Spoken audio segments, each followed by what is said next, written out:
Ladies and gentlemen, you already know what time it is. Time for another edition of the Don Mafia Report, your daily live show surrounding your favorite team in the NFL, among many other NFL story tidbits for your viewing pleasure.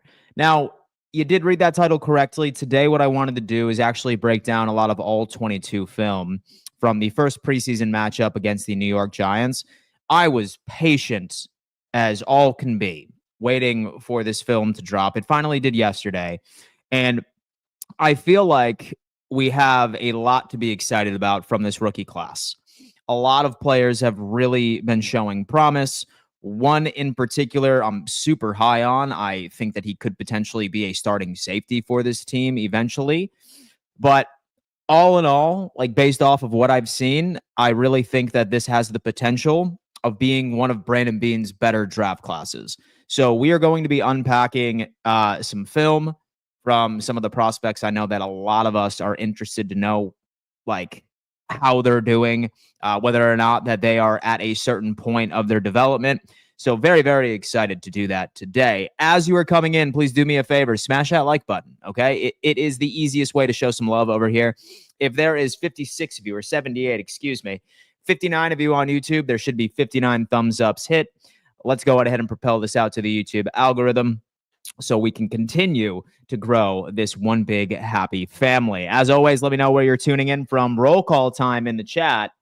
And let's get down to business real fast. What I did want to do, at least at the beginning of this episode, is I did want to touch on the James Cook contract specifics. Because yesterday morning, we were all greeted with the news that James Cook has been locked down for the past 4 years. $48 million, $30 million is entirely guaranteed. But now, thanks to Spot Track, we have all of the specifics of his said contract to see exactly what the nitty-gritty is, what are the key details that we should be paying attention to. Maybe in case there's still anybody out here that is upset with the dollar figure that is in front of us. So starting off with the James Cook deal, something that I absolutely loved is, number one, we ended up creating space this year. Prior to his extension, his cap hit was close to about $5.2 million. With this brand new extension, we ended up saving around $2.1 to $2.2 million. That's additional money for us to potentially be spenders. It's not a lot, but it's a hell of a lot better than where we were. I'm still pretty much convinced that we are ranked 32nd in the NFL where it stands. But still, I suppose with any relief is good relief right now for this team. We will see how we create more spend. I don't particularly see Buffalo being big spenders right now. And the only way that we possibly could be is during the trade deadline, and that would only be to have an answer to a potential injury. So love the fact that we ultimately ended up saving a little bit into 2025. Moving forward, which is great here, because you'll notice that his overall cap hit doesn't really start to be significant until about 2027. And in 2027, $13 million cap hit, which is not really insane. Like, you end up looking at the percentage of the cap, right? 3.85%.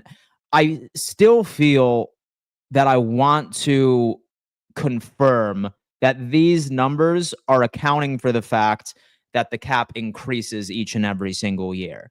I'm not sure if this number 3.85% is based off of the current cap room. If that's the case, with this number would not be anywhere close to this, but I would automatically assume, I have a lot of respect for the people that run Spot Track. I could only assume there's probably some sort of estimation in there that it would be 3.85%. Although that you're seeing the NFL salary cap increase anywhere between, $20 to $30 million per year. What can you say? But like, when you end up looking at this, first 2 years, in my opinion, I do think that it is a steal. He's only 1.2 to 1.9% of the overall cap, which I think all of us are very excited about, right? Many of you that wanted James Cook to come back, but you didn't want him to break the bank. Now, what does this mean? How could we potentially end up walking away from this? Say, for example, that James Cook ultimately ends up regressing a tad, or maybe we end up drafting a rookie that really steps up and he becomes him. We're trying to save a little bit, and we're trying to actually move away and bring in the youth. let's take a look at what a potential out would look like on his said deal. It's helpful that there is a void year attached to it, but say, for example, Buffalo wanted to move away in 2027, right? Right at the beginning of the 2027 year. If, for example, that we wanted to release him, then we'd only save 1.6 million, right? And then $11.3 million in overall dead cap. So that probably wouldn't be ideal, right? I suppose a trade could be there. If, for example, we traded James Cook in 2027, then we'd save about $9.7 million, but the dead cap would be split evenly. So something to think there. But then you go into 2028. Say, for example, that we wanted to walk away. Now it's much more significant. Say that we did a post-June 1st release, then we'd save close to $10 million, and we have the dead cap split evenly throughout the past couple of seasons. So all in all, I do feel like that this is a pretty favorable contract. It's not handcuffing us entirely for the entire 5 years. And yes, on paper, he is going to be our running back for the next 5 years. Because sort of like, right, as many of you know, like once you end up seeing or getting a 4-year extension, it's 4 years on top of the remaining of the current contract by itself. But say that I'm a gambling man. Say, for example, that he's still kicking at 30 years old and he's still going out there and he's being an absolute boss. He's tapping into his inner Frank Gore Sr. and he's still out there making plays, then maybe we'll keep him. But I kind of have a feeling that Buffalo is likely going to have him on the roster for the next 3 years. And then in 2028, barring some complete climb and massive production into his late 20s, I have a feeling that more than likely 2027 will be the final year for him. But that's just me. Regardless, I'm glad that we have him while he is ultimately at his prime right now. Again, it's encouraging that he's only ever out there around 45 to 50% of the snaps in general. So shout out to Brandon Beane. It is quite simply amazing how Brandon Beane has regularly been able to prove all of us wrong based off of current cap situations, where we look at all of these players that are due contract extensions that are also pending free agents, and we say, look, we need to accept the fact that we can't bring back everybody. We always say that ad nauseum.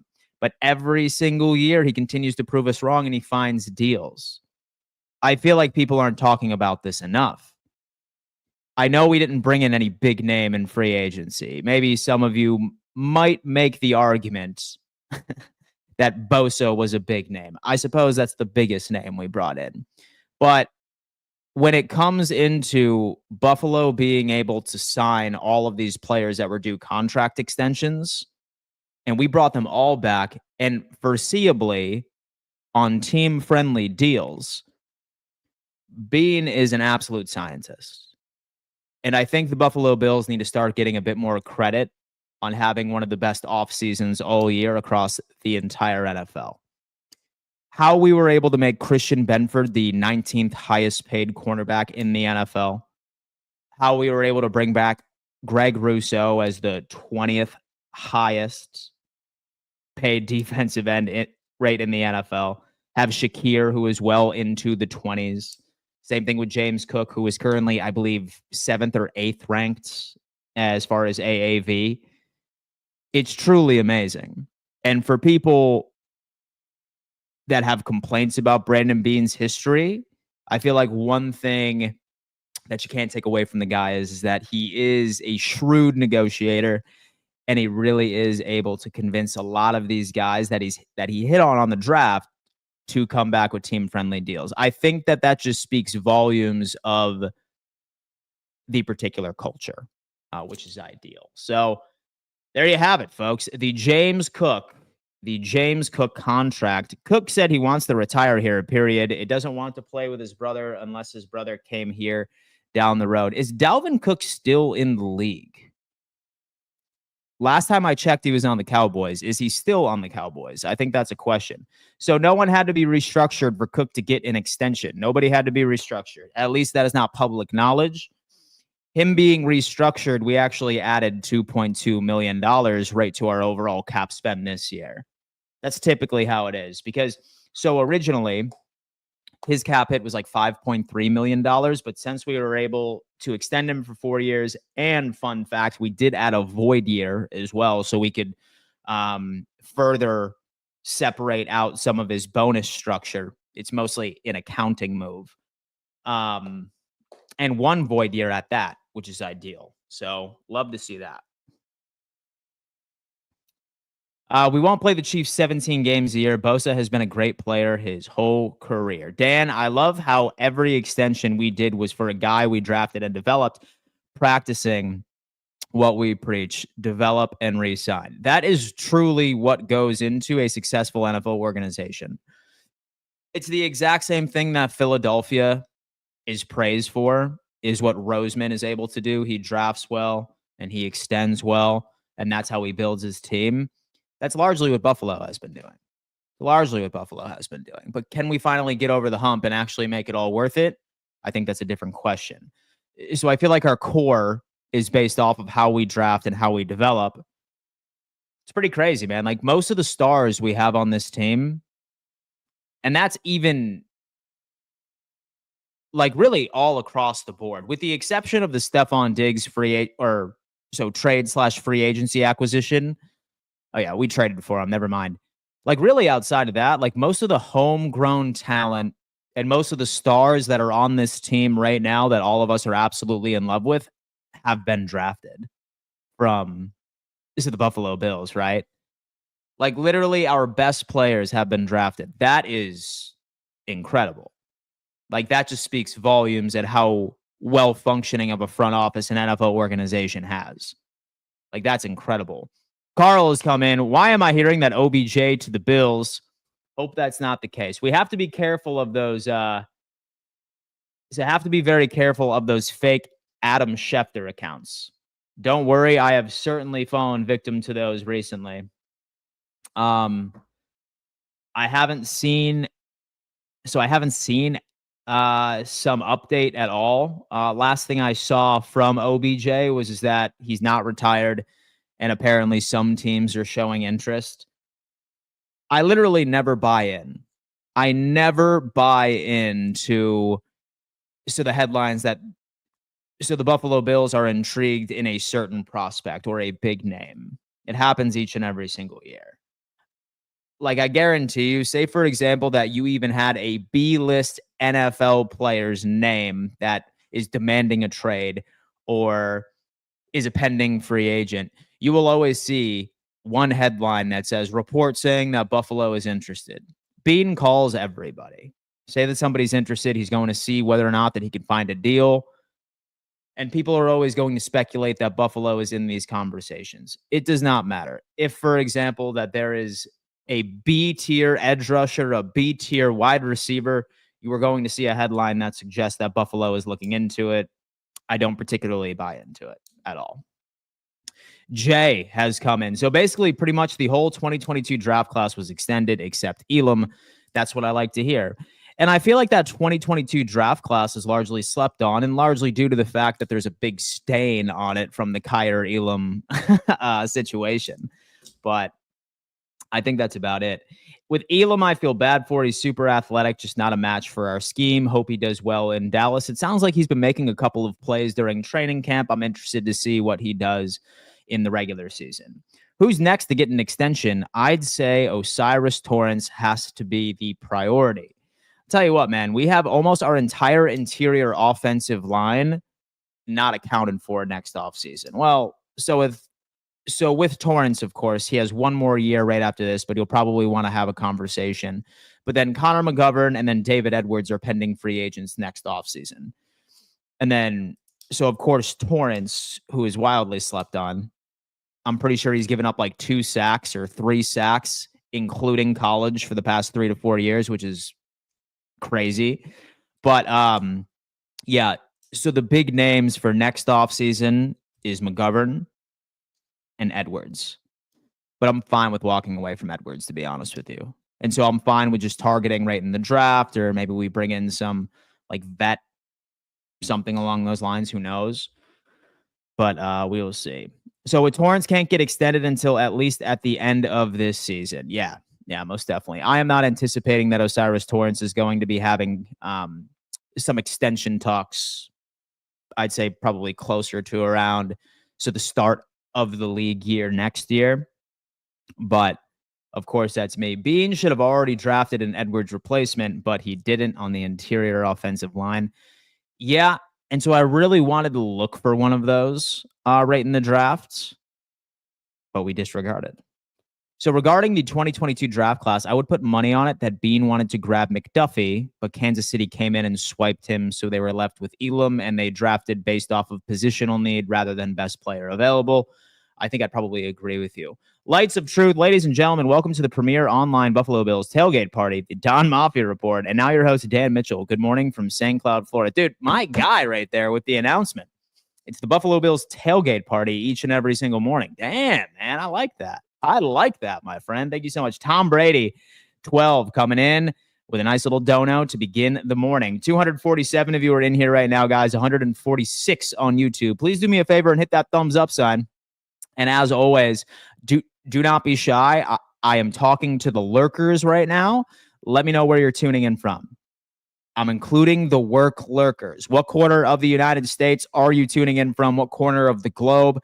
Do not be shy. Let me know. All right. I'm always curious to see. But all right, let's get into the main topic of the day. Let's look at some of these rookies.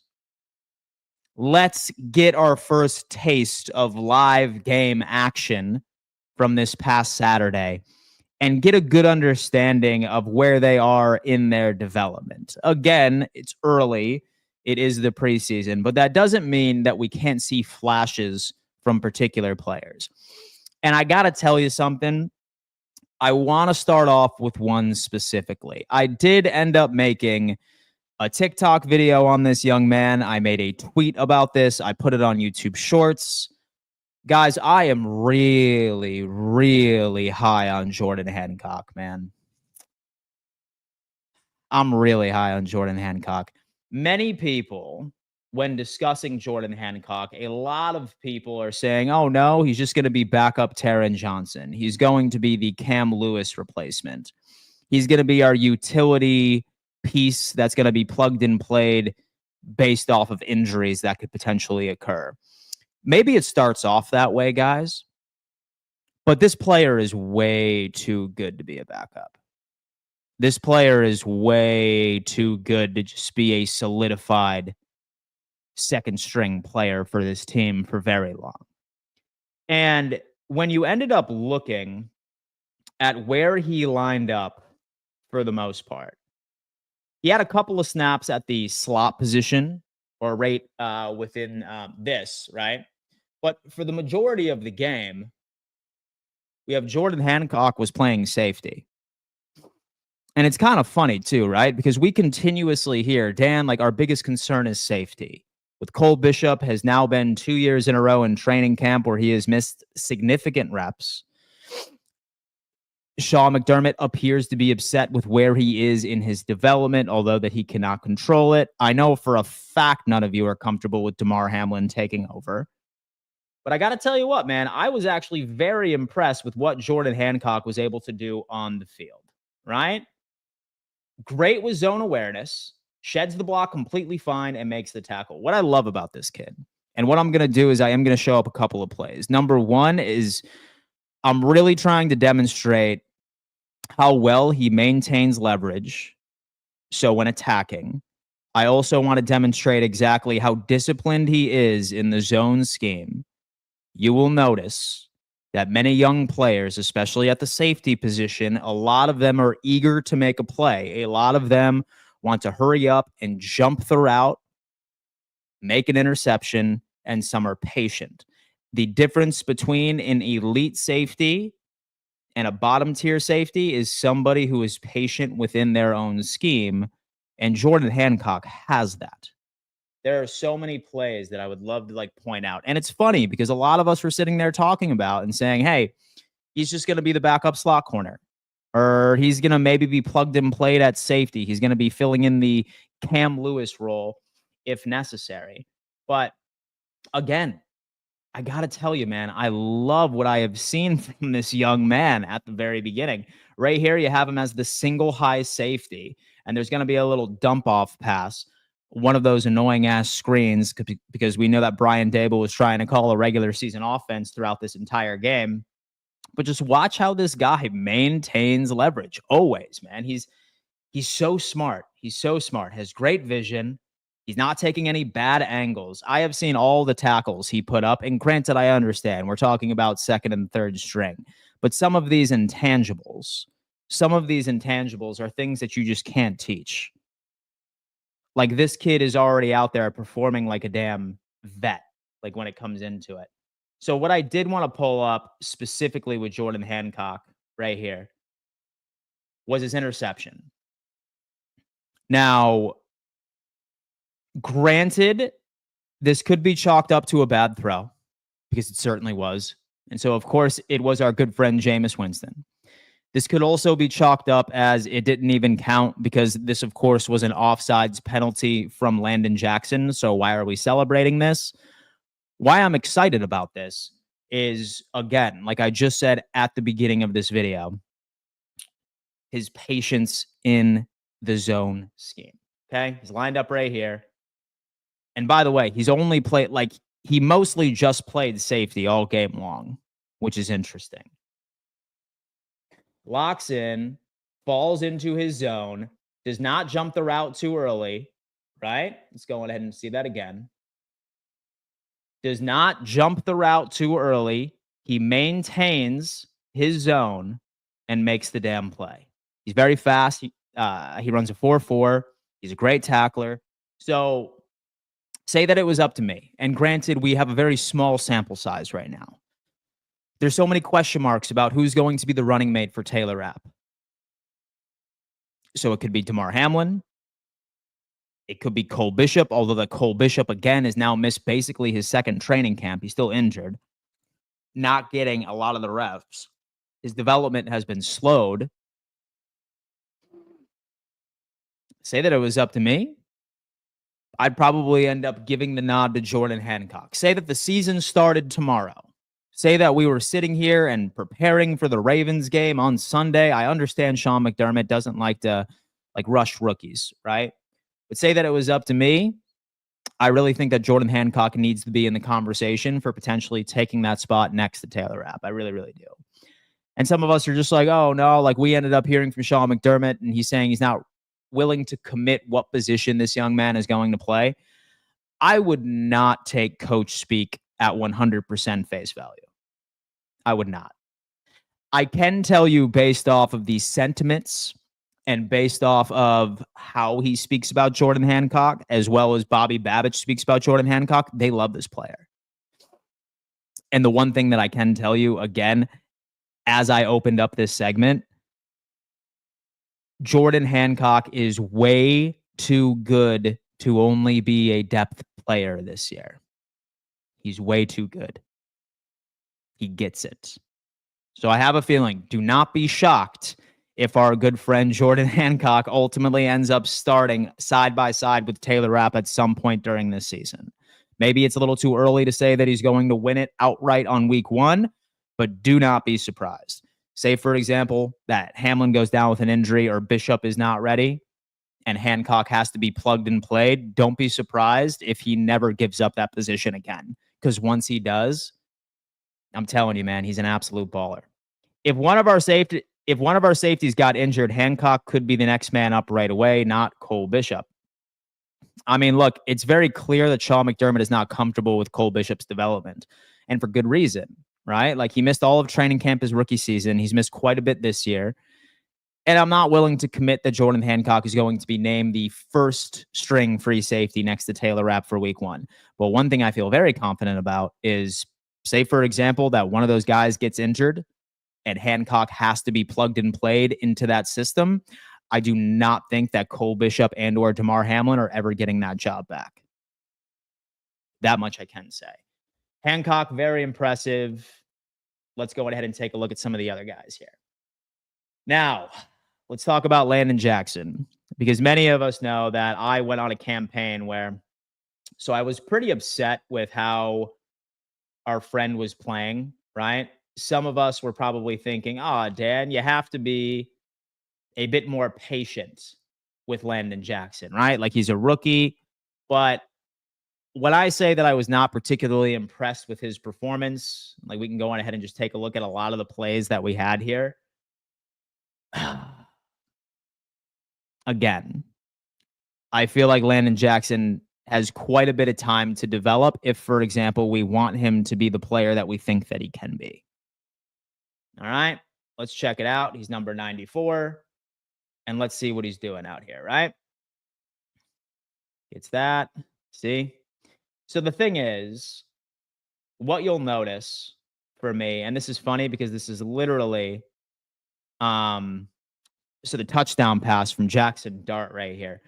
You'll notice, and this is not me trying to be an asshole, but a lot of the plays I was looking at for Landon Jackson for this game specifically, a lot of it just looked like awkward and unathletic. Now, one of the biggest scouting reports that came out of Landon Jackson was the fact that he needed to work on his pass rush moves. And I don't think that he has a lot right in his arsenal. But right as you can see, like when he tries making his first move, he has no answer. And that's something he needs to work on. And you'll see this. I'm not just pulling shit out of my ass right now.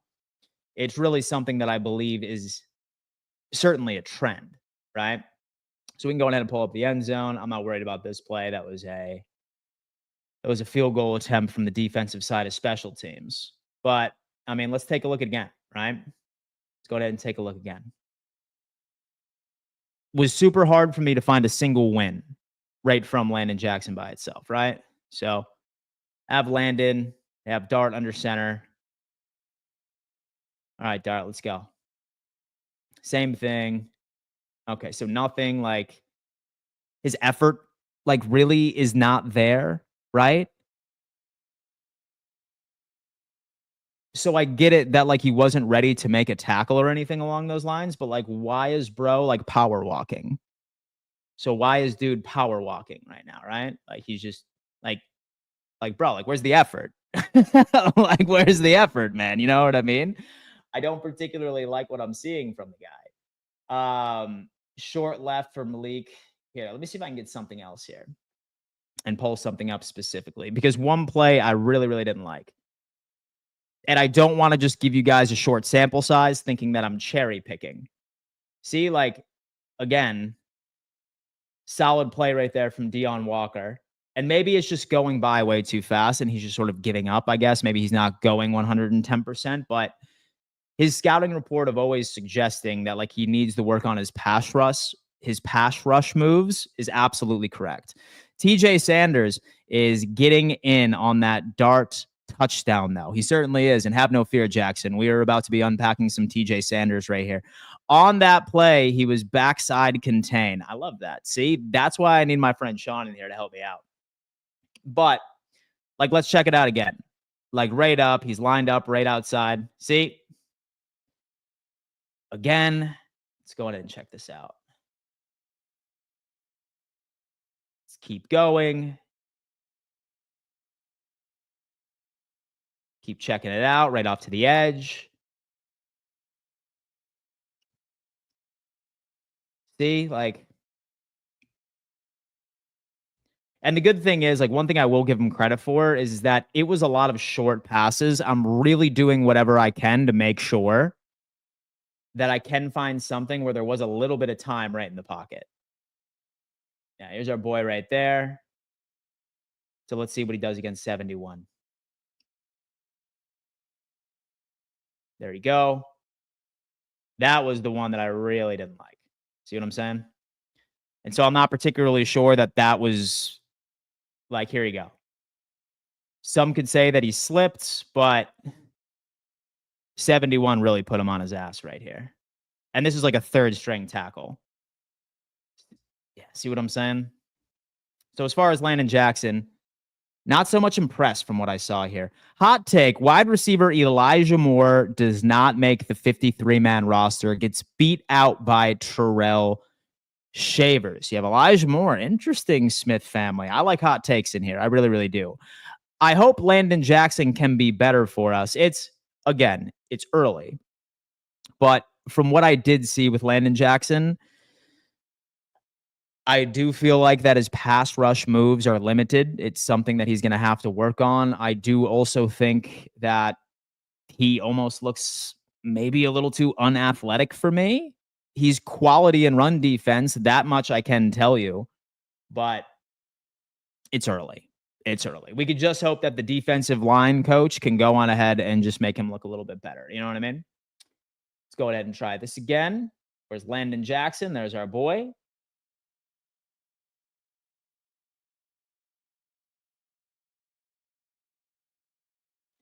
So he tried to over adjust, right?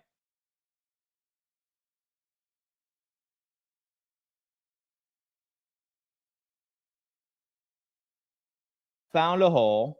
63 made a mistake, but okay, so not terrible, I guess. And let's go ahead and check this bad boy out real fast. Last play from Landon. Let me know if there is any other play that stands out to you, but here's the other one. See, like, it just wasn't really a lot of effort here. Just wasn't really a lot of effort from him right there, right? Like, it's no pass rush moves at all. So it's almost like he has one, and say that the power rush just doesn't work for him, then it's over with. That's me. And let me know, guys. Feel free to disagree with me. Say, for example, that like you're seeing something that stands out like right on tape with you. But my conclusion from Landon Jackson from the first game is that he has a limited pass rush move arsenal that he needs to further develop. Because I haven't really seen him pull anything else out of his bag to attempt and win. I think this is probably one of the best examples where he actually had time to make a play, but he didn't win. But hey, you know what? We will continue to watch this kid to see what he can do. What about TJ Sanders, huh? Yeah, what about Sanders? How do we feel about our boy Sanders? Hold on. That I think is something interesting. Let me see. TJ Sanders. Bang. Now, keep in mind, Landon was dealing with an injury in the offseason. I don't know if he was 100. Yeah, he's probably not 100 either. But so for me, and look, I'm not rooting against the guy. And so I do want to keep him on this roster. I do want to develop him, but he's not going to be a year one impact. He's not going to be a year one impact sort of dude. You know what I mean? That's what I'm saying. That's what I am saying. All right. We have Beth B coming in saying, cut Landon Jackson some slack. He was hurt and he's a rookie. There's a lot of adjustments he needs to make to be ready for a regular season, training camp, OTAs, minicamp, and preseason where they learn. For sure. So I'm definitely giving him slack. I just don't want people to be as excited as they are for players that have actually been quality, right? Like Hancock has been a stud. Same thing with TJ Sanders. Same thing with Deion Walker. So there's no hate like whatsoever. I just think that the stock's going down a little bit on him. Again, that's just me. Groot didn't come to the Bills with a ton of pass rush moves either. If he had pass rush, he'd be a top 10 pick. Hey, guys, listen, I am remaining as optimistic as humanly possible. Sean is in the building. What up, Dan? Sean, I hope all is well with you. Let's talk about our boy TJ Sanders, all right? Because that's a player that I am absolutely pumped about. That's a player that I am absolutely feeling it. And I'm pretty sure this is the exact same play that we watched from Landon Jackson a bit earlier. But look at the pressure that TJ Sanders was literally able to make. This is why it bugged me when people said, oh my God, we could just put TJ Sanders at one tech defensive tackle. Absolutely not. When you're seeing this guy create pressure like this, lined up right here. Look at that, dude. Look at that damn move. Look at that move right there on the damn right guard. Bull rush, dude, look at that, man. Powerful ass hands to go on ahead, slap that guard's hands out of the way, and just bum rush Jackson Dart. My God.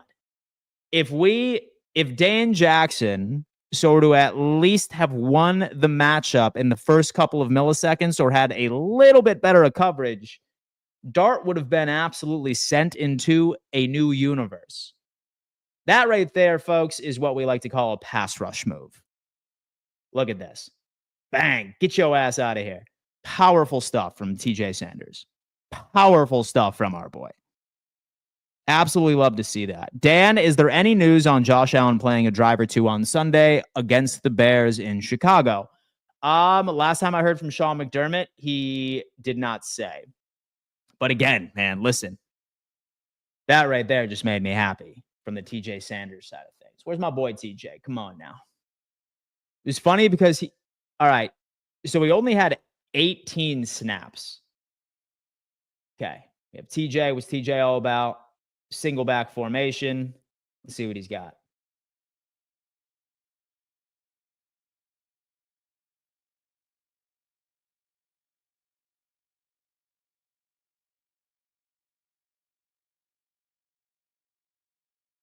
Run play right there. Jackson Dart, an incomplete pass. All right. Let's see what he's got.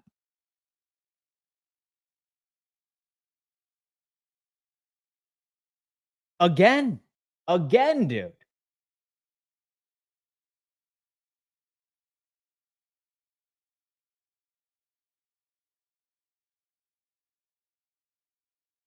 So dude's getting doubles right on this one. And shout out to Deion Walker for making his play right there as well.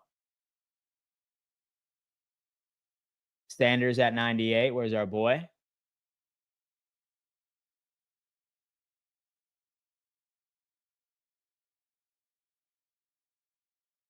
I'm not really sure why he hesitated there. Maybe just trying to be a little smart. Okay, I'm okay with that.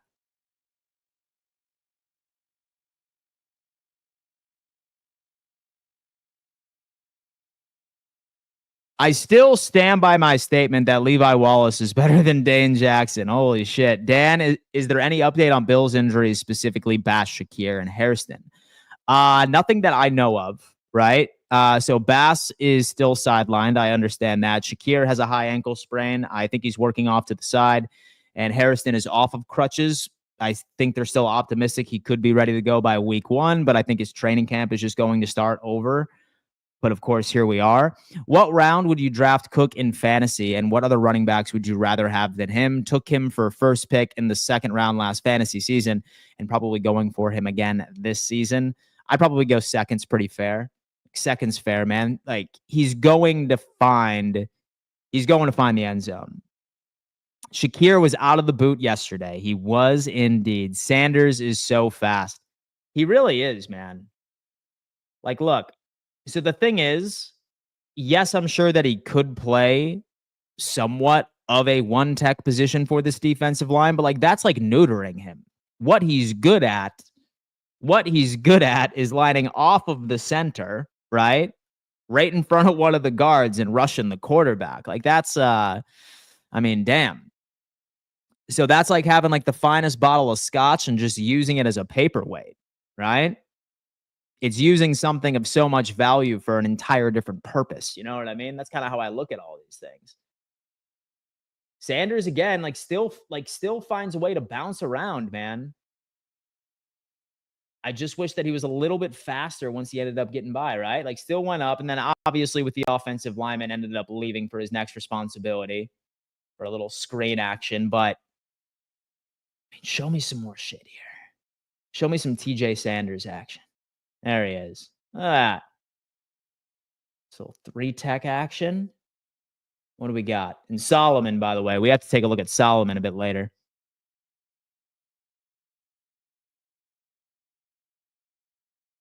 Man, I'll tell you what, I'm feeling it right now. Dan, are the Bills in Chicago right now doing joint practice with the Bears? From what I understand, it starts. Tomorrow, but they are on the move. De Niro is in the building. St. Louis is in the building. Sean has come in saying, one thing I love from the starters was when they had Ed lined up next to Bosa on pass rushing opportunities. Whatever you can do. Guys, hold up. I have a DoorDash meeting. I'll be right back. And so I had to get some Zinnachinos from DoorDash. I know. Don't judge me. Love you. I'll be right back.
Ladies and gentlemen, we back.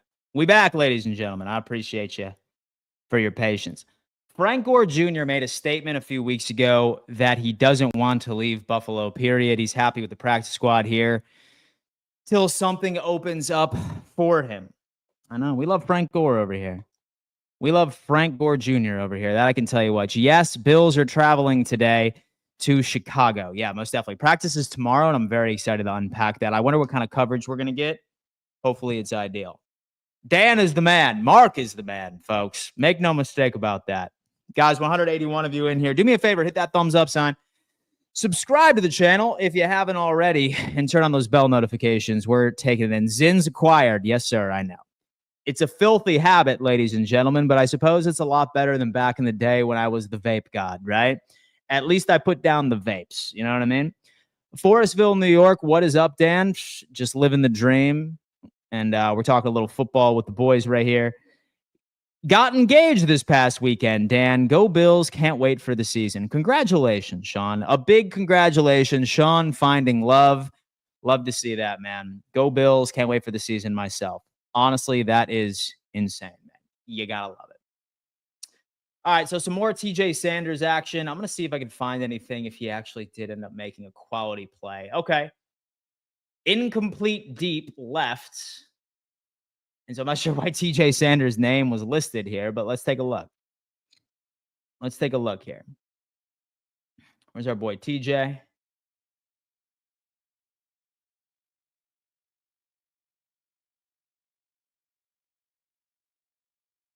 Look at TJ, dude. He's getting his hands up. There he is. Dude, again. Quality pass rush move right here. Nearly ended up batting the pass down. Quality move against the center. Got his hands up. He was so close. I'm pretty sure he may have even tipped that football. Hence why his name was up there and ready to go. Love to see that. Bosa will be on heavy rotation to keep him fresh and healthy all season. Guys, listen, I am about the TJ Sanders train. I have hopped on the TJ Sanders train. As many of you know, I was not a fan of the pick in the draft when it happened, largely due to the fact that I thought that it was redundant, especially since we already had Ed Oliver. But, I mean, listen, dude, I will take what TJ Sanders does well for this team almost immediately. I think that is the case. All right, next up, I want to take a look at Deion Walker. Let's do Walker real fast.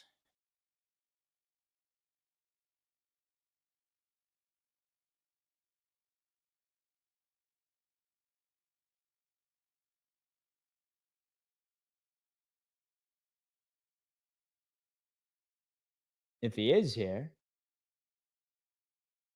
Deion Walker. Here he is. Only 18 plays for the guy. But let's take a look. I feel like this is also the exact same play we've watched over and over again, but this time let's pay attention to our boy Deion. He's 96. He's drawing doubles, folks. He's drawing doubles. Look at this. Why do you think that TJ Sanders ultimately ended up having such a clear path over to Dart? I agree that Dart ended up tossing a beautiful touchdown pass. I'm not going to be able. This is what you want from a player like Deion Walker, folks. This is what you want. Because look at this real estate that gets opened up right to the quarterback. As long as you have a quality 3 tech that can make a pass rush move such as this is exactly what you want to see right here. This is exactly what you want to see. Now, do I think that he's ready? Probably not. I probably still feel a hell of a lot more comfortable with Daquan Jones taking this, but that's what you want. That's specifically what you want for a player like Deion Walker. Like, you want somebody, you want this sort of attention on a guy like this. So it opens up further opportunities for TJ Sanders. You got to love it. This special teams kick no one cares about. Let's take a look at some more plays here. With TJ Sanders gives, here, let me pause this for a second. With TJ Sanders gives Babbage the ability to move Oliver around the formation, making him a more effective weapon. I'll tell you what. With Bosa is too good of a player to limit him with the worry of injury, in my opinion. For sure. For sure, man. Listen, unfortunately, we just need to accept the fact that the sport that we love, one of the ugly ingredients is the fact that injuries happen all the time. So I think if Bose is healthy and he's able to play, I think you throw him out there and you just hope that the football gods are and so we're nice, right? I think that's where you go with it. All right. So we have our good friend Deion Walker. What's Deion all about? Talk to me 96. Lined up right on the center. Big body dude, man. Big body dude. Zone run scheme right there we saw from the New York Giants, by the way. And for you film aficionados, please do not hesitate to correct me if I say anything wrong. I'm in a learning experience. I took a course this past summer. I feel like I'm better than what I used to be, but I'm still trying to refine my knowledge. So say that you hear me say anything that's completely unfactual, let me know. I'm learning. I'm learning, baby. Walker is a beast. I'm excited for him too. Yes, absolutely. Go Bills from Kansas. Corey Sampson is in the building. 96 again. I'm pretty sure that this was the play where Walker ended up getting the tip. Bull rush the guy. That's not particularly something that I would say is a quality pass rush move from our guy, but he's so big. He's so strong. Dude, he's just so strong. He was able to get back there and sort of say the play. I say hello. What's up, Bearded Johnson? I hope all is well, man. Thank you so much. Taylor Swift mentioned Josh Allen on New Heights last night. Just wanted to point that out. Not a Swiftie, but just thought that was cool. I did see that. Yeah, I did. I did not watch the podcast yet. I may tune in a bit later. But yeah. And so I heard it did numbers. Right there. All right, I want to check out some more Deion Walker action. Get me excited for Deion Walker.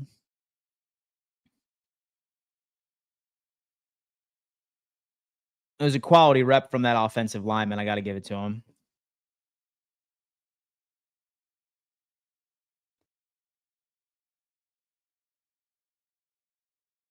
And it almost looked like into a face mask right there, but I could have been wrong. Okay, is what it is.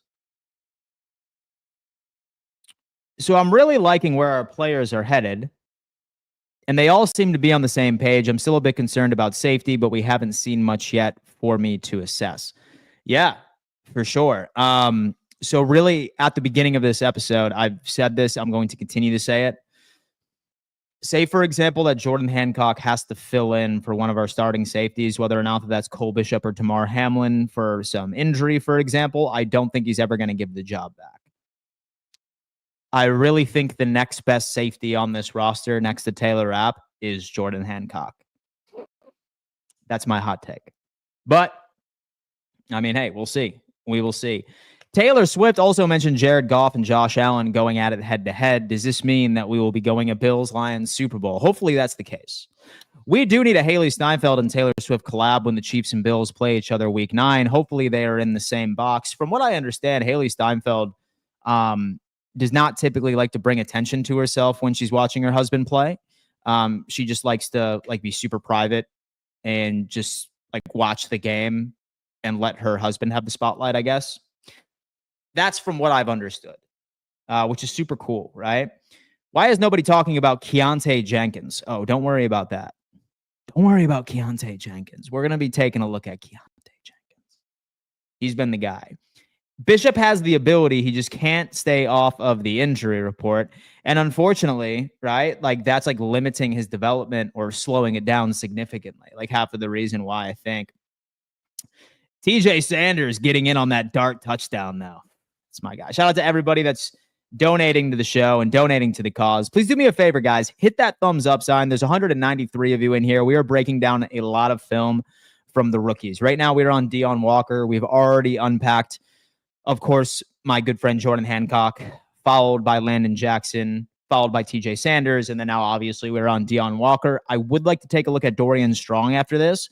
And based off of popular demand, I think we're going to be taking a look at Keontae Jenkins, an undrafted free agent who has also been making some noise. So gotta love that.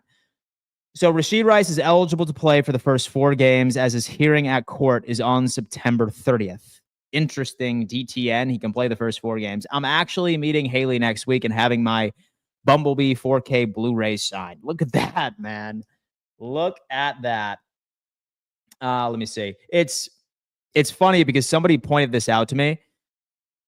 Apparently, Haley Steinfeld's dad follows 79 people on Instagram, and I am one of them, but Josh Allen is not followed by Haley Steinfeld's dad. Is that a conspiracy? I'm just kidding.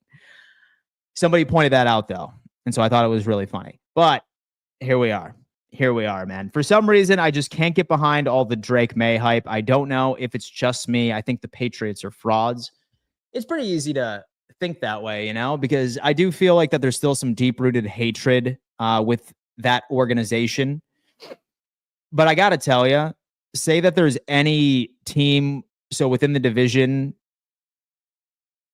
and I wouldn't even say strikes fear in me, but a team that I have the most respect for and a team that I think could maybe, like 1 out of 10 attempts, could beat us. I think it could be the New England Patriots. Like the Jets and the Dolphins, no way. Like absolutely no way. Should have her sign True Grit, a legendary remake. Maybe Dan was no, man. Listen, that's QB1's wife right there. Okay, none of that. True Grit was good. Yes on Rashid Rice. We have Eric. No, his dad was meant to. Let me see. What's up, Dan? Was away. I got a few days. Glad the Cook drama is put to rest. Now, why aren't Bills going to some instance of safety? Rap is good, but injury prone, it seems. Why not go for Simmons? Simmons old. And so I think when you get to this point of the offseason, when like there are big names that are still available, there's typically a reason why they're available. And it's not particularly something that's public knowledge. Maybe Simmons has like an injury history, or maybe there's something that happened behind the scenes that a lot of NFL organizations are staying away from. But I feel like the fact that Simmons is yet to be unsigned is for a reason. And I don't know. And maybe they're really liking what Jordan Hancock is bringing to the table, right? That's my theory on the safeties. I think Pats will take a wild card spot in the playoffs, lose Vrabel there, and how he can develop a young quarterback for sure. Wait, Dan, is that actually true? So Haley's dad follows you on Instagram and not Josh Allen. Yes, he follows me on Instagram, which is hysterical. Jay, Diggs is on the perks. Wow. All right. Anyway, let's get back into Deion Walker. Again, dude, like you can just see his power, like ready to go. His power, man, ready to go already. Gotta love to see it. Gotta love to see it from our guy.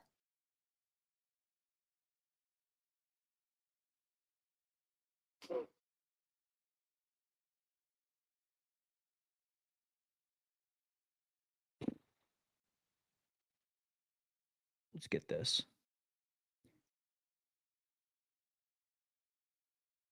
So lined up off the center right here. He's double teamed once again. He's drawing those double teams. That you love to see. Let's take a look. Yeah, one last little thing right there. And this is truly one tech lineup right here. Like this is one tech lineup. Have TJ over here. See? Like somewhat quality. Still again. So I think that he's going to have a little bit of time so to wash off, but like I do like what I'm seeing from the guy. So they're really trying to go on ahead and experiment with him lined up on different spots of the off. So they're really trying to line him up on different sides of the defensive line. Very oftentimes, like you're seeing him lined up directly in front of the center or slightly off to his right shoulder, which is typically like where the one tech likes to go, or the nose tackle is typically just like aligned right in front of the center. But then sometimes you're seeing him line up as a 3 tech or a pass rusher. So I think Buffalo is really trying to figure out what to do with him.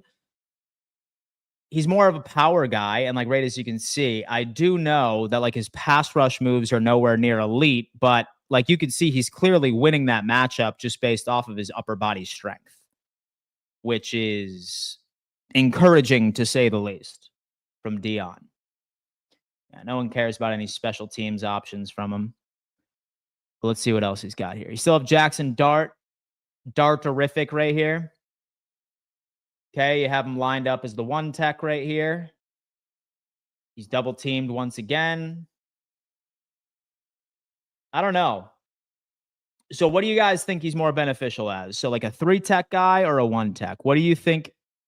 Where has he been more impressive to you? That is my question for you guys. Let me see. Wasn't expecting to see Diggs practicing. I thought he wouldn't be ready until around week 5. I mean, maybe that was just his first significant knee injury, and that's why he was able to come back as soon as he did. I'm not sure. Dan, I watched one of your YouTube shorts last night where the Bills announced their 2025 schedule. You predicted 14-3 with losses to Carolina, Houston, and Philly. Do you stand by that? No. Like normally I give 2 record predictions, one when the schedule first comes out, and then after I start seeing what comes out of camp and what else happens across the league is when I update them. I'm still feeling pretty comfortable of about 13-4 to 15-2 at the ceiling. Floors 12-5, and that's even conservative. I'd probably even go 13-4 as a floor. I just love this schedule. But so I will be redoing my record prediction once the preseason is over with, leading up into the game or to the regular season rather, and then also all of my final division standings predictions again. So have no fear. But as far as my floor prediction, I still kind of have us at 13-4, and my ceiling is 15-2. Sorry for the typos. I meant to say that we need insurance at safety. Even if Hancock turns out to help, Rapp and Bishop seem to be both on the injury list every week, if not every other week. It's true. Sorry, what is 1 and 3 tech? 1 is typically when you see him line up off to the right shoulder of the center. In 3-4 base defenses, you're seeing a 1 tech, also known as a nose tackle, that lines up directly in front of the center. But then when you ultimately end up seeing him play 3 tech, he's typically going to be lined up right here off of the right shoulder of one of the interior offensive linemen. So that's typically what it is. Like 1 tech is the guy that's going to be drawing doubles, solid and run defense, where the guy that's typically lined up right here is your pass rush specialist specifically. You have Unified 6X saying 3 tech for sure. Folks, let me know. Where do you think Deion Walker is best suited on this defensive line as we continue to watch a couple of more plays from the young man? Number 96. So with this right here is a 1 tech DT. Let's see. Power again. Yo, who got the tip right there? Let me see. That's what he's going to lock up here. Solomon out there making plays for us. Floor 13-4, ceiling 17-0, or 15-2. I like that. I'm not mad at it. Okay, D. Miller, right tackle. Let's check this out. And then afterwards, how about we check out a little Dorian Strong action, huh? What's Dorian Strong all about? After this one last play from our guy.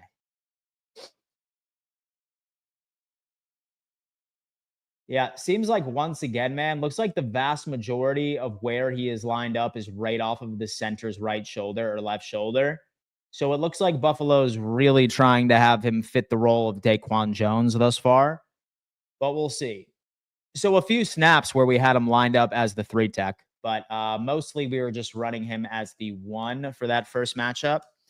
Check out Dorian Strong. How about our boy Dorian? 66 plays from my boy.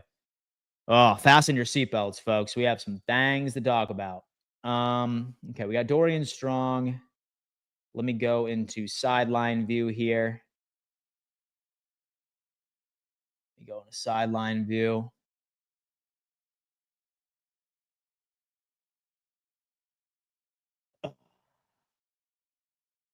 All right, let's check out D. So we check out Dorian Strong here. Let's double check and make sure we have everything we need. Yeah, he was typically just on special teams at the beginning. I do want to see. Okay, that's a punt for special teams. So, hey. So he is getting some special teams reps. Punt. There you go. Jackson Dot. All right. So we have Dorian Strong, his 43 DB. Where you at, my boy?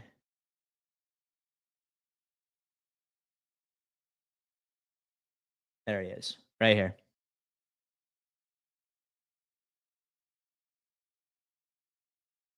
So starts off showing sticks with this one, and then you end up handing off the responsibility of coverage right over our gentleman over here, and then Dorian Strong goes to assist with this wide receiver. Like that was the handoff right there, so no mistake. So not really something, right? So he handles. So he takes care of this slot receiver at least toward the beginning. Excuse me. He takes care of the X receiver at first until he ends up making his break. He shifts the responsibility right over to the other side of the field, kind of leaving this dude like wide open. Like, not unless, okay, never mind. Never mind. That's a quality play design. So I'm okay with that. And so what I want to see is one-on-one coverage from this guy. Let me see. Some press man coverage on the X receiver right here. Let's see. It was a run play. Let's see what else we got here from Strong.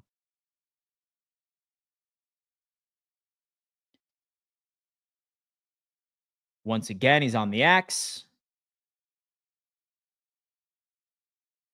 I swear, man, well, Brian Dable really was just calling some BS all day, man. You would think that this guy was out here and calling a play for a regular season game. So once again, he's on the X wide receiver. He's giving him about like 7-8 yards of cushion. All right, we can check that out again. He stays in his zone.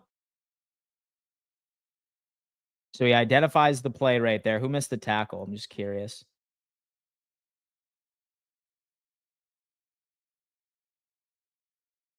$33. I'm not sure who 33 is. Is that Keontae?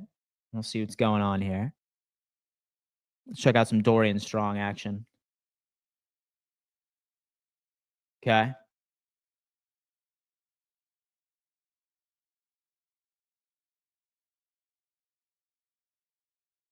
Hey, makes the tackle. I'm all right with that. Hold up. There he is. Okay. Yo, let me see some plays here from my boy. That's to Corey Couch. Thank you so much. This video is not playing. Okay.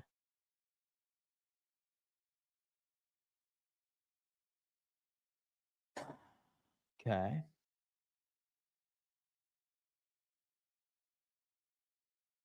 That was that touchdown pass we saw. Here, let me see if I see anything specifically from Strong.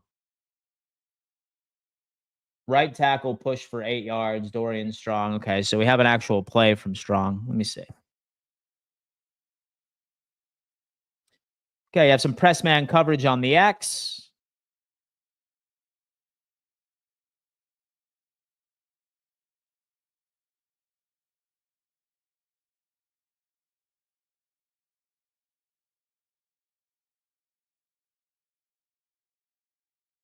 Fails. Okay, makes the tackle. Let me find some other stuff here from Dorian Strong. Well, here's our boy from so here's Jenkins here. Let's take a look here. So he ultimately ended up making the tackle. Here we are.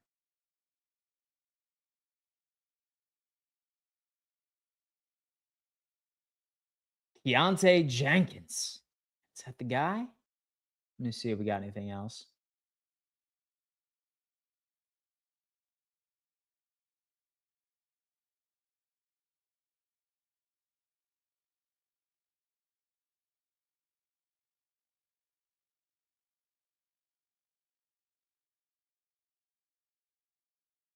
TJ Sanders, Couch, Jenkins, Forrest, Ulofoshio. Wande Owens is also somebody to look at.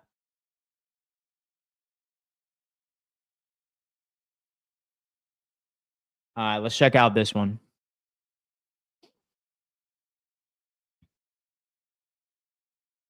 All right, we have Dorian Strong right here.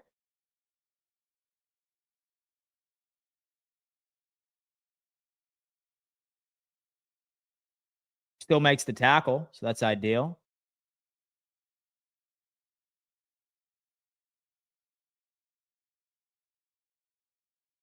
Show me a pass breakup. That's what I need. I'm not even sure if that happened. All right, is what it is.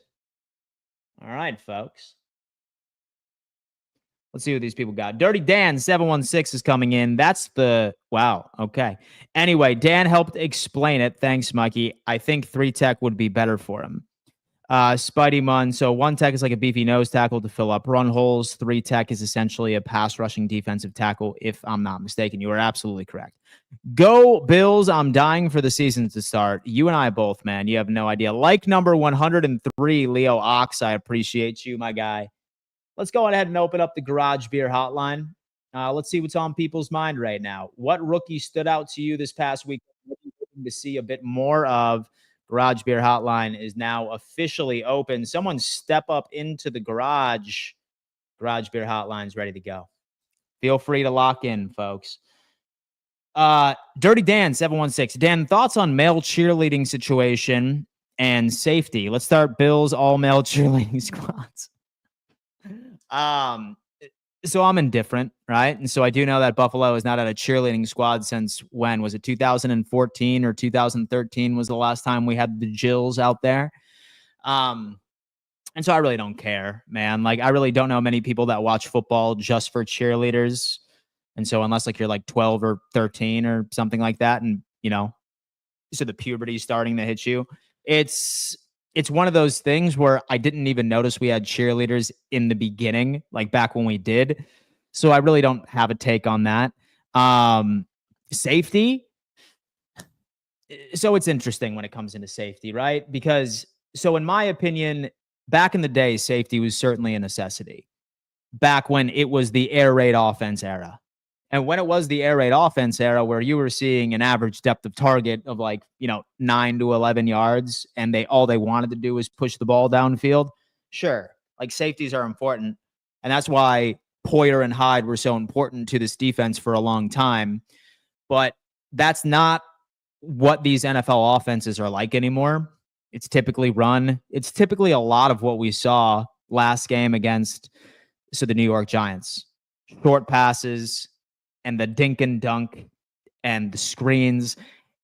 And so to be completely honest with you as well, like from a game plan side of things, say that I was an offensive coordinator and I was going up against the Buffalo Bills, I wouldn't even make the risk of trying to push the ball downfield and attack the safeties because Buffalo struggles so much at stopping screens, for the love of God, dude. Like we couldn't stop a screen to save our lives. And arguably, I think we can't even execute a screen on the offensive side of the football. So that's a lot of what offenses are like nowadays. Like that's our biggest weakness, if you were to ask me, was stopping the damn screen and getting to the quarterback, obviously.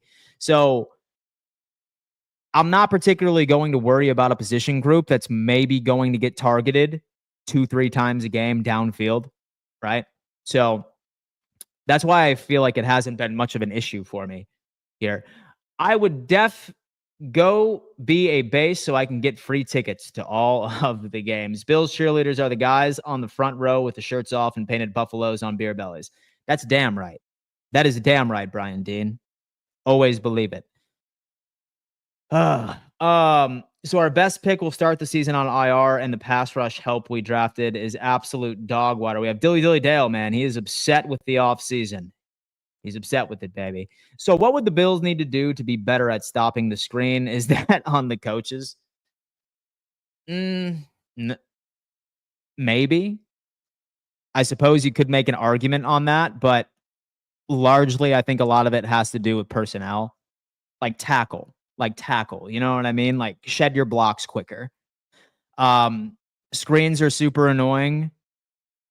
I think a lot of it had to do with the fact as into why we were so bad at stopping the screen was just because we very rarely had a healthy linebacker core. Like we very rarely had a healthy safety. So So I think stopping screens is not so much a schematic issue, it's more personnel. And maybe some of the numbers are skewed because we haven't particularly had a healthy team or a healthy linebacker tandem for quite some time. So maybe now that Matt Milano is back, maybe if Bernard and Milano can actually play a full season healthy with no setbacks, maybe we'll ultimately end up having a better option with that. But it's frustrating, man. Like, we get killed with screens almost every single game. It's wildly frustrating. Bills don't need cheerleaders, male or female. Our fans are crazy and entertaining enough. I totally agree. So no cheerleaders, period, in the way of the game. Don't need it. Susie has come on in. Good safety, good teams. Chiefs, Eagles, Ravens, Chargers, Lions, Vikings. Safeties do have a huge part to play. So do me a favor and list the top 5 defensive players on the Chiefs, right on the Eagles, Ravens, and the Chargers, Lions, and Vikings. No, actually, I would say top 3. So the top 3 players for all of those teams, I highly doubt a safety is in those top 3, with the exception of the Ravens and Kyle Hamilton. What really makes an elite defense, in my opinion, is first off your defensive line, a quality game record. Like, you can get away with having an above average safety room or even an above average secondary as long as you have elite defensive line play. You can't get away with having an elite secondary but having a piss poor defensive line, right? And the best example of that is hands down what the Buffalo Bills were a couple of years ago, where we had Hyde and Poyer in their prime. We had Trey White. We had Levi Wallace, who played very well for us. Had Matt Milano, but we couldn't get pass rush. We couldn't get to the quarterback, So it's more defensive line for me, which is super important. So with the Philadelphia Eagles, while their secondary is very good, I think that we can all agree that what made them truly special last year was their defensive line. Right? Same thing with the Kansas City Chiefs with Chris Jones. He's an absolute game wrecker. And so I wouldn't have a safety right in my top 5 players in the Kansas City Chiefs defense, right? Same thing with the Vikings. So it's that's my thing. I don't think our safety room is that bad. With Rapp, when he's healthy, he's very good in coverage. He's very good as a downhill safety too, makes his tackles. And he largely wipes away all of the potential production that you get from either Hamlin and or Cole Bishop. But yeah, safety is not that important to me, but I could understand if y'all think otherwise. Matt Milano, all pro caliber, nowhere in sight of Hard Knocks, kind of ridiculous. I still don't know what he sounds like. I still don't know what that man sounds like, dude. I was hoping that we can get an exclusive interview, but and so again, we still haven't heard anything. All right, folks, let's see what's going on with the Buffalo Bills, huh? Okay. Wow.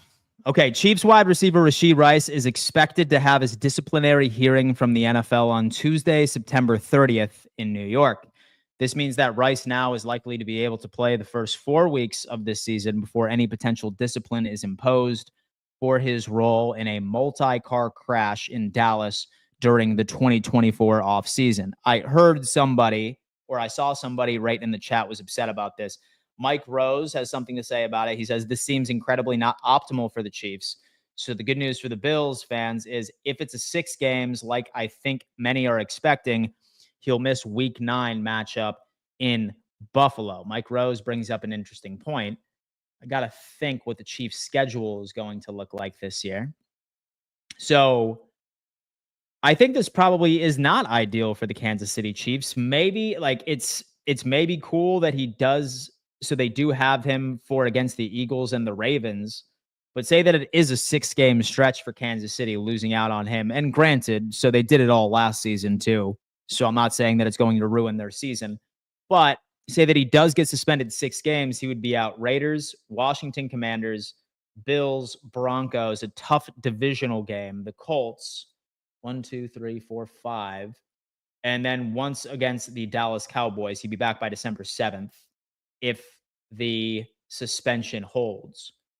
So that's some news that affects the Buffalo Bills. No Rashee Rice, but then again, we did not play him during the regular season last year, so I'm not really seeing much of a difference. But then again, here we are. Milano might not have wanted to be on Hard Knocks. He's not super talkative guy. He's a head down, do my work, bond with my teammates kind of player. No outside noise. Perhaps that is it. Where is Keon on Hard Knocks? Like, they barely show him. So I feel like they're really missing out on some entertainment right there. So I would not be surprised if, for example, he gets highlighted sometime soon. Screens are one of those plays where it has to be thought of in the defensive play call. It's hard to adjust to a screenplay when a play call without it in mind. Absolutely. There are still 3 episodes. Give it to me. Keon will be there. Hot take. Chiefs miss the playoffs. Very hot take. And so a hot take that I have had for the past 2 years, I've turned out to be wrong. I am not brave enough to be wrong again. Okay, so I am not hopping on that bandwagon, and I have all but accepted that more than likely we will see the Kansas City Chiefs in the playoffs again at some point. And for the sake of my mental health, I really, really damn hope that we can get past them, for the love of God. If Rashawn Slater didn't get injured, I was all in on the Chargers winning the AFC West train. That was so unfortunate for the Chargers. They literally extended him and making him one of the highest paid offensive linemen in the league. And not but a day later, he ends up losing out on the entire season. That absolutely sucks. I don't think it's even possible Chiefs missed the playoffs, but I do think Denver winning the division isn't out of the equation. So I got to tell you something about Denver. I'm not particularly as high on them as I was. Yes, I have all of the optimism with their defense, but I kind of want to give you guys an idea of how they played last year. All right. So what I want to do is just take a look right at their regular season games last year against playoff teams, right? So the Denver Broncos, we have this. So they lost to a playoff team with the Pittsburgh Steelers. So they beat the Bucs 26-7, which was certainly impressive. Scored 10 points against the Jets. Beat the Raiders, non-playoff team. Lost to a playoff team, the Chargers. Lost to a playoff team, the Baltimore Ravens. Lost to the Kansas City Chiefs, a playoff team. Let me see. Lost to a playoff team right against the Chargers. Lost to the Cincinnati Bengals, who were on the cusp of being in the playoffs last year. And got absolutely rocked by a playoff team in the wild card round 31-7. So a lot of people are not as optimistic on Denver this year. Like, maybe they ultimately end up having somewhat of a similar season. I like their defense on paper, but again, that's on paper. Will that translate? I don't know. We'll see. We will see, indeed.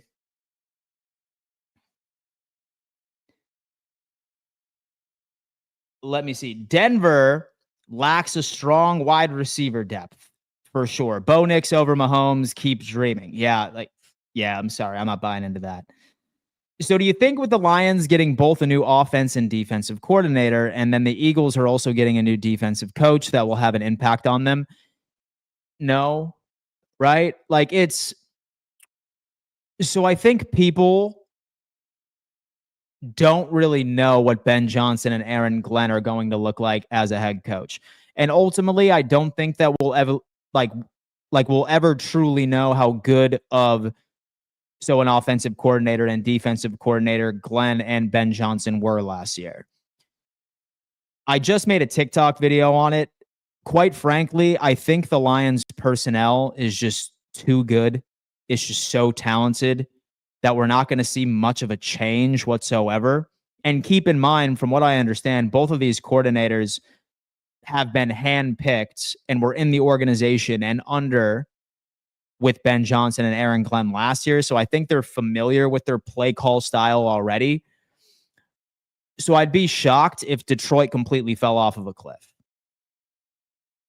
Their first 5 games, I think we'll get a good understanding of who they are. Like maybe there's some growing pains here and there, but it's hard for me to predict that Detroit is just going to completely fall off of the map when they're returning the vast majority of their key contributors from last year. You have Jared Goff. He's coming off of an MVP finalist like type season, at least toward, I'd say, like 3/4 of the season. You had Amon-Ra St. Brown, who reportedly by himself scored 30 points against the Miami Dolphins defense in joint practice yesterday.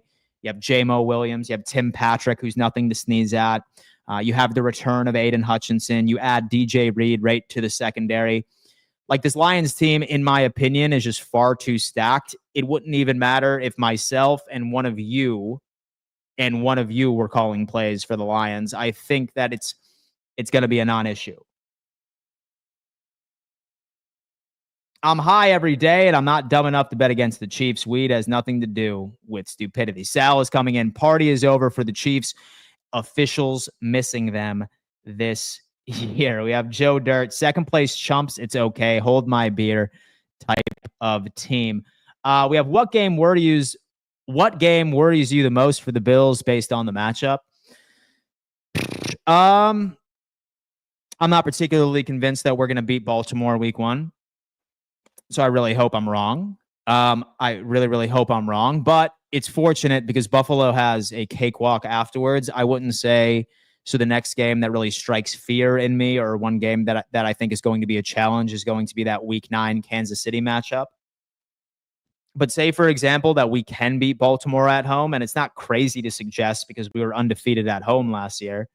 I could totally see this team starting off like 9-0 or 10-0. And maybe dropping a weird one, like maybe dropping to the Tampa Bay Buccaneers, for example. Like maybe that could be one of those weird games. And so a team that is clearly a playoff team, and with Baker Mayfield as a stud, he's one of my favorite quarterbacks in the league, maybe. But first one, I don't particularly like the Ravens matchup week 1. It's been a while since we lost a week 1 matchup, so top 5 upcoming quarterbacks class behind Josh Allen, Patrick Mahomes, Lamar Jackson, with Joe Burrow and Jalen Hurts.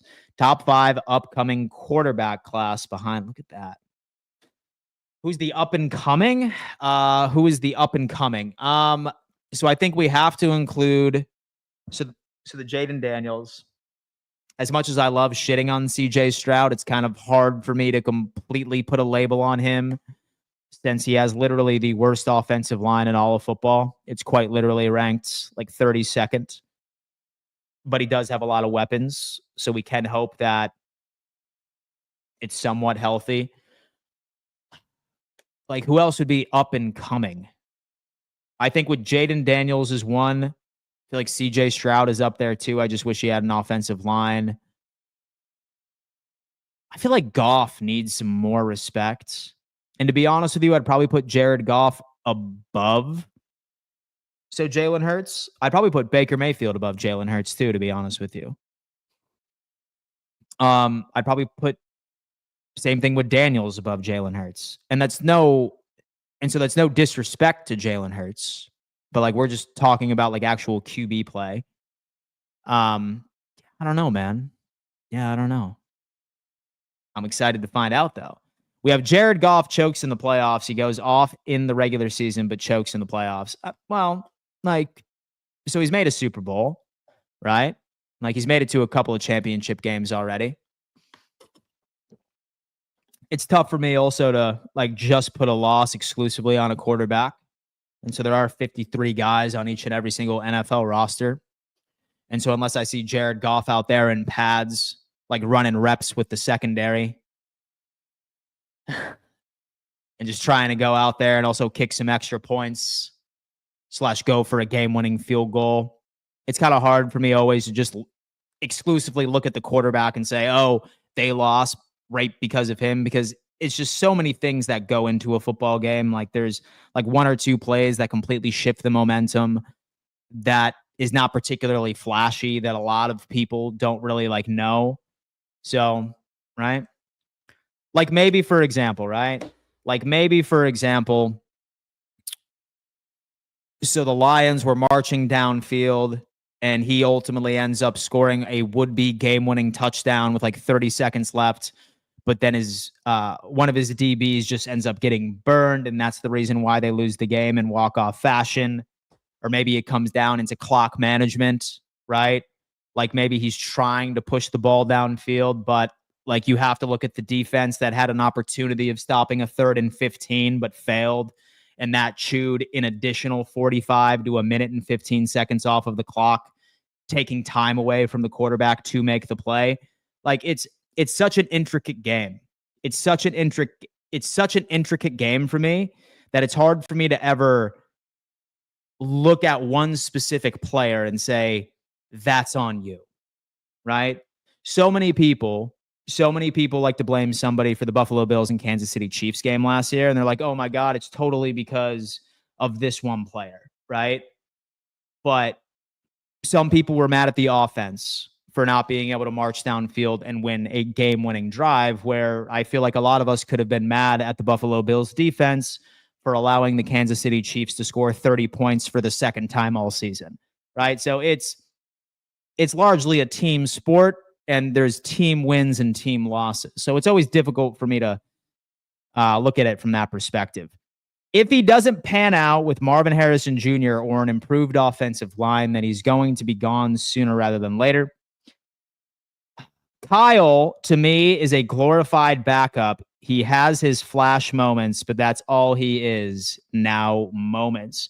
That's not right about the screen, and the coaches are constantly reinforcing watch for the screen, and if the pass rush is too easy, look for the screen. It's a constant coaching point. It largely has to do with personnel and execution, right? Largely has to do with personnel and execution. That's probably why we see our players struggle so much in being able to stop it. It's kind of where we're at right now. Kyle, to me, is a glorified. Okay. It's going to be interesting how the Lions offense will look this year without Ben Johnson no longer at the offensive coordinator. And so again, I have a feeling that they are going to be completely fine. And so their personnel is just too good. That's just kind of is. Light of Truth, Steven, what's going on, man? How you doing? Welcome to the Garage Beer Hotline. Hey. What's up? Yeah, hey, good afternoon or good morning, Dan. And good morning to you, my friend. Yeah. Hey, so what I wanted to bring up is a couple days ago, and this is nothing personal. I wanted to counter what one of your guys that called into the hotline here. He was going on about how Mahomes is so much better of a quarterback than Josh Allen. Yeah. Well, I want to counter that right now, okay? So there was a post I found a while back titled on YouTube titled "The 10 Greatest Quarterbacks in NFL History." Now, the guy that did this did a great job. Of course, at number one, he had Tom Brady. Number two was, man, my mind just blanked out. It's all right.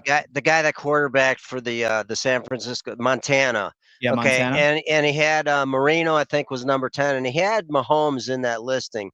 What really surprised me was the guy didn't. This is of all time.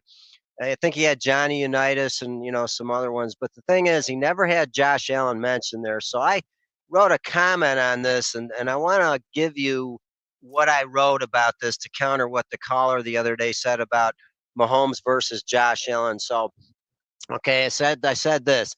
Anyone paying attention can see that Josh Allen is on par to become the GOAT, greatest of all time when it comes to NFL quarterbacks.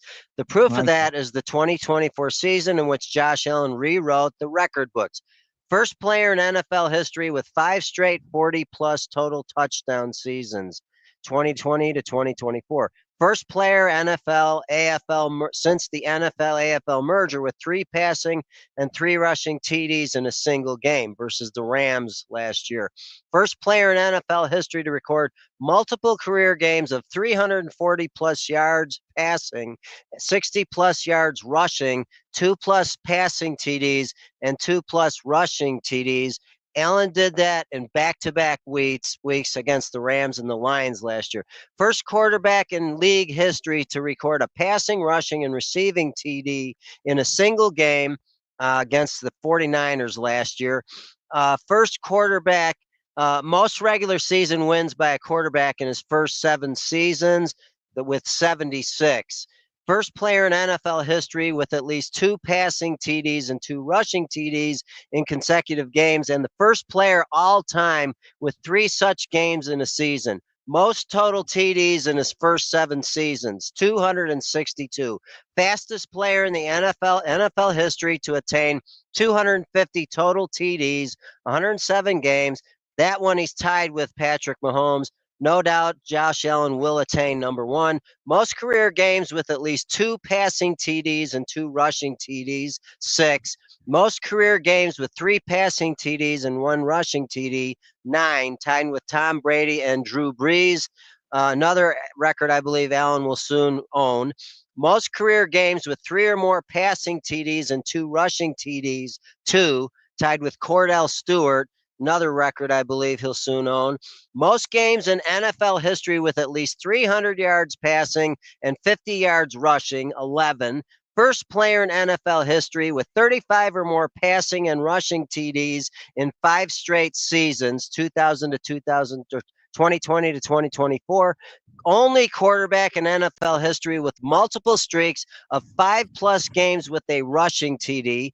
First player to record at least 25 passing TDs and 1 rushing TD, 25. First quarterback First player to record at least 25 passing TDs and at least 10 rushing TDs in consecutive seasons. Most career games with 2 passing TDs and 1 rushing TD, 25. First quarterback in NFL history with 6+ rushing TDs in 7 consecutive seasons.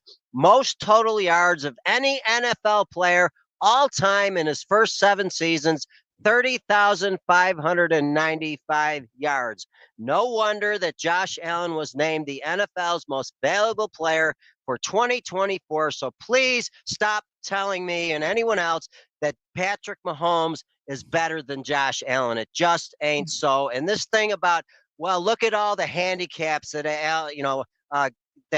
Mahomes had last year.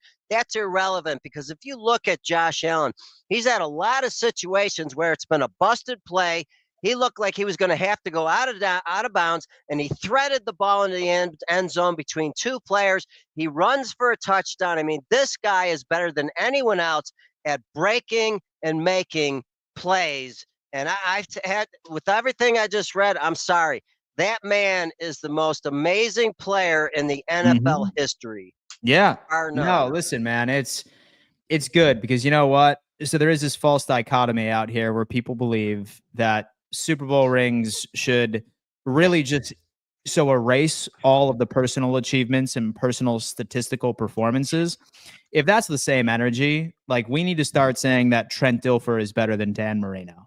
Yeah, like, we need to say that Nick Foles is better than Dan Marino. We need to say that Nick Foles is better than Phillip Rivers, for example. It's not so much that it pisses me off when people can make an argument and say, look, it's Patrick Mahomes is better than Josh Allen. That doesn't upset me. What upsets me is when people say that there is some significant gap. It's miles on miles on miles. Does that mean that the Kansas City Chiefs long snapper is the best long snapper in the NFL? Does that mean that the second string safety on the Kansas City Chiefs is the best second string safety in the NFL because he has 3 rings? No, not at all. It's that sentiment which annoys me, because if, for example, you are measuring greatness at the quarterback position by rings, then you also need to measure that same greatness with every single player that is on the 53-man roster. That's likely how I view the entire thing.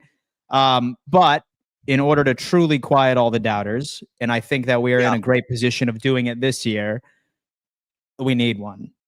We absolutely need one. So I'm hoping this is the year where we finally get the 1 seed, because that's what I think is truly the key right into winning all of this. But I mean, dude, listen, you make a great point, Steven. I mean, you really do. Yeah, and let me just say one more thing real quick, Dan. I Sure. look at the offensive line, and I really appreciate Josh Allen when he had his acceptance speech of the MVP award.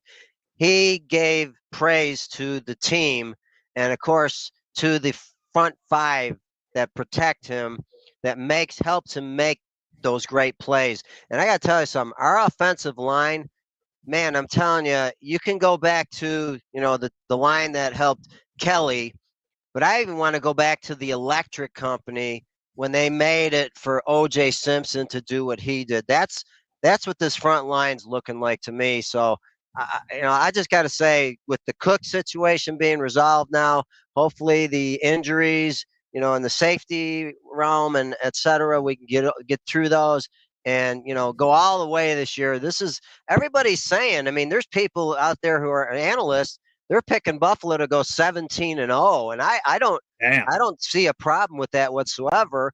I don't think anybody would. I think Philadelphia is going to give them their biggest challenge this year, and right at the start of the season, the Ravens. But man, I'm just telling you, this is Buffalo's year, and the fact that they went to the red helmets, I think they wanted to give themselves a psychological boost to say, okay, we've been there before 4 times, but we didn't get it done. This is our year, and I'm sure Allen's got Jim Kelly and company in his ear, and they're just telling him, look, man, go out there and do what we failed to do. Win it. Go all the way and win the big one. So go Bills. Steven, I appreciate you calling in, man. He's always bringing in the energy over here. Made a great point. But at the end of the day, what we need to do is make sure that Josh, all right, can get us over the hump, can get us there. And this team can, for the love of God, stay healthy at the most important times. I don't care if, for example, that we hit a minute injury bug toward the middle of the season, whatever, it's going to happen. Like me sitting here and spewing, oh my God, we're not going to have a single injury all year is unrealistic. But what I would like is for us to actually have all of our key pieces for the playoffs. For the love of God, man. Listen, Taron Johnson, we love you, man. But listen, scale back a little bit on the preseason. All right? Stop going 100% with all of your tackles in the preseason. We know that you're a gamer out there, man, and we appreciate that. But damn, man, that really upset me when I saw Taron go balls to the wall with that one damn tackle from the very beginning. Step into the garage, Dirty Dan 716. What's up, man? How you doing? How you doing, Dan? Hey, man, living the dream, trying to. What's up with you? Nothing much. Just had a couple questions. First one's a statement. I'm probably in the minute minority that doesn't agree on signing Cook, only for the sole fact that we need to use those resources to re-sign the O line later down the road. Yeah. And I think the O line is the core part of why our offense performed so well last year. I think signing Cook's gonna kind of bring the O line down a little bit in the next few years to come. Okay. So I look at it from this perspective, and something hopefully this will sort of put ease to your mind. What's helpful is for the first 2 years, like with Cook is going to account for, I think, a little over 1% of the cap, which is not terrible. By year 3, we're going to be seeing, I think, a little closer to 3%. What's helpful is, since now that with the NFL is making us pay close to $1,000 per year to watch each and every single NFL game with all these streaming services, one of the upsides is that money goes back into the salary cap. So we're going to be able to add probably around $25 to $30 million to the salary cap league wide by itself. So that's going to be ideal. As far as players that I think are integral right into overall extensions, I definitely say McGovern, which is likely going to have to be a conversation next offseason, because if I remember correctly, he's actually a pending free agent next year. And David Edwards, which I think will probably feel pretty good about walking away from him at some point. But how the cap is just growing year after year, I feel like we'll be okay. That's kind of my thought process on it. It's much better than him getting Saquon Barkley money. Like, as far as like the average annual value, it's like 12. It's nowhere near to the 20 that he had, or the 15, etc. So it's I suppose it's intriguing. But one thing I will say, I really hope he earns his contract this year, because now that he actually ended up getting a bag, let's hope that he doesn't get complacent and we see the same production as we did last year. Okay, good. Thank you. Yeah. And then second question. When do you think Brandon Beane will either trade for or draft a wide receiver one for Allen in the future? Damn, man. Damn. It's tough to really pinpoint a wide receiver one right in the drafts. It's easier to find one in the first round. In my opinion, when Brandon Beane and this team starts to put a higher priority on a true wide receiver number one is going to be when Josh Allen's ability to make plays on the ground starts to regress. So the second that we start to see his rush attempts or his design QB runs go down because he's getting older, that's when I think we're going to start looking and putting a much more significant emphasis on finding those skill position players. Because while Josh is super dynamic, he can beat you in a variety of different ways. That's not going to be something that's reasonable to expect for more than 3 years down the road. So I think that's going to be a piece of it. So as long as he continues to be that well-rounded, dynamic quarterback, I think that we're probably going to continue to roll with this strategy. I agree with you. Thank you, Dan. Go Bills and roll Tide, roll. Oh, no, dude. No, brother. Go Dogs, man. That's what I'm talking about. Shout out to my boy, Dirty Dan, man. Shout out to my boy, Dirty Dan. We have the Alabama Crimson Tide just named their quarterback, Ty Simpson. Oh, man. We have the college football show later today, too, if any of you guys are interested in college football. Myself and J-Tuck, we are live, which is super interesting, Monday through Friday. All right? So, no, excuse me, Mondays and Thursdays at 6 p.m. EST. Say, for example, that you are a college football fan. We are live Mondays and Thursdays at 6 p.m. EST, breaking down everything in college football. We get our first taste next weekend, as a matter of fact. College football week 0. You have Iowa State and Kansas State are facing off. So we will be sort of limited at least previewing that game sometime next week. And then among many other topics, of course, including some of the news that's coming out of camp. So say, for example, that you are a college ball guy, please do me a favor and go subscribe to this channel and turn on bell notifications. We would love to have you. Love talking college ball over there. And then obviously we have the Bills Roundtable, which is going to be live this evening as well. 5 p.m. EST. It is myself, Z-Bot. It is Kevin Masari. It is Bill's Bunker as well, folks. We had 2,500 views last time we ended up streaming on this show. Shout out to everybody that is always here showing a little bit of love, man. We would love to see you. Feel free. Feel free, man. So I have my boy backstage at once. He ended up dropping off. We said, I think that's correct, Dan. Thank you, Bills fan. I appreciate that. I'm good with 2 2s and 2 solid 3s. And shout out to my boy, by the way. He calls me out on bad takes, but he gives me credits for good ones. That's what I respect about Bills fans. Shout out to that guy. Devontae, what up, man? Happy Thursday. Sup, Dan? Oh, man, I'm living the dream. I'm trying to. What's up with you? Nothing much. So I have a question actually for you. Sure. So I've been seeing a lot of podcasts saying that we should go after the Micah Parsons of the world or the Nick Bosa's of the world. Okay. And that they're saying that because we don't have a superstar player on defense like Mahomes does with Chris Jones. Mm-hmm. Do you think that one player could, I wouldn't say get us close because we all close, but get us over the hump? Yeah. I probably would have to agree with them. So I know that it's unrealistic for us to go out, especially with our current cap situation, to afford the Micah Parsons of the world. So to afford a Trey Hendrickson, for example, that was a very popular name sort of rolling around this offseason. But say that I could look at the past couple of playoff exits, I'd probably put the biggest blame on lack of getting to the quarterback, right? Like that's one thing that this McDermott and Beane defense has yet to prove is that they can actually hit on that side of the football. Because we have a quarterback that is likely one of the most successful playoff quarterbacks in NFL history without a Super Bowl ring. Like that's just a fact.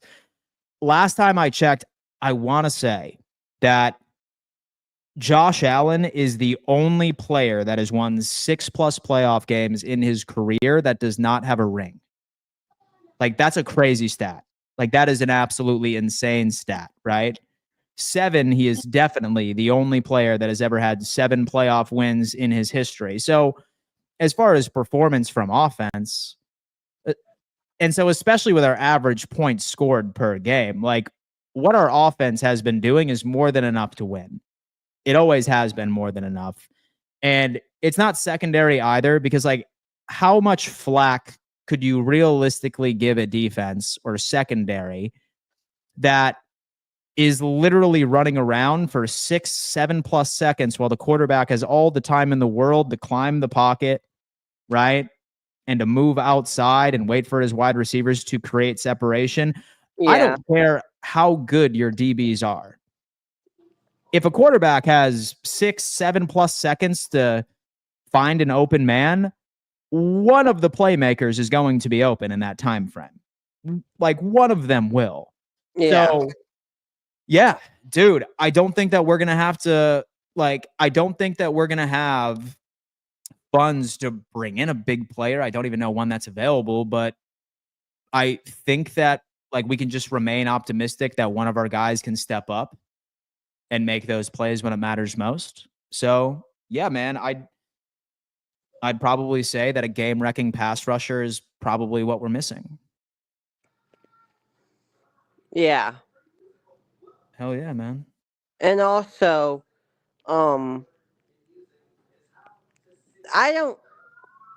it's nice to have Joey Bosa on the field. Mm-hmm. I'm more excited about Micah Hoyt. And that's just because of who we have as a head coach in Sean McDermott. He knows how to get the most out of his players, and he's like a chess piece mastermind on defense. Mm-hmm. Yeah. So I'm excited to see how we deploy what's his name? Hoyt. Yeah, Hoyt. Yeah, man. He's gonna be he's suspended for 6 games. He's been looking good in training camp. I haven't had an opportunity to unpack his film yet. But I mean, hopefully he can end up taking what he brought to the LA Rams toward the back half of the season last year and put it into motion with the Buffalo Bills. I'm certainly high on this guy as well. But I'll tell you what, Devontae, man, I hope you enjoy the rest of your day. Thank you so much for calling in. You are more than welcome to anytime you would like, my friend. All right? Thank you. Yeah, my guy, dude. My guy. Shout out to Devontae for calling in and talking a little ball with his boy. So I appreciate that. Dan Wynn's in the building. What's up, man? How you doing? Nothing much, Dan. I just want to talk about my boy Landon Jackson, since this topic is about the 2025 NFL your draft class, because before the draft process, I remember how much I was excited about Landon Jackson before Buffalo took the guy I wanted. However, there were 3 edge rushers that I really wanted.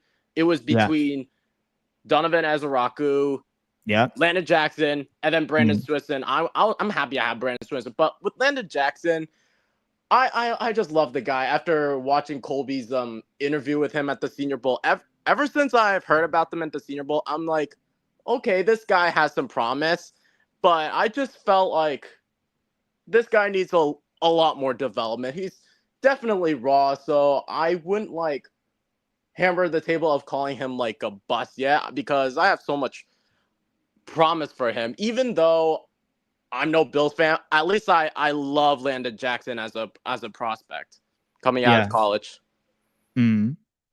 Yeah. So I'll tell you what, man, he's probably gonna have to see a year or 2 more of development. And so in my opinion, and that's not a bad thing, and I'm not saying that he can't develop, because he has come so far from that first clip that went viral a couple of years ago when he was in high school, right with him, right on that bag drill, which is something I think a lot of people were laughing at. And that was a popular meme going around the internet. And he did end up developing into a very high quality player for the Arkansas Razorbacks, right within the SEC. He has some great tape. So against one of Alabama's left tackles, who's likely going to be one of the first tackles taken off of the board next year in the draft, Proctor.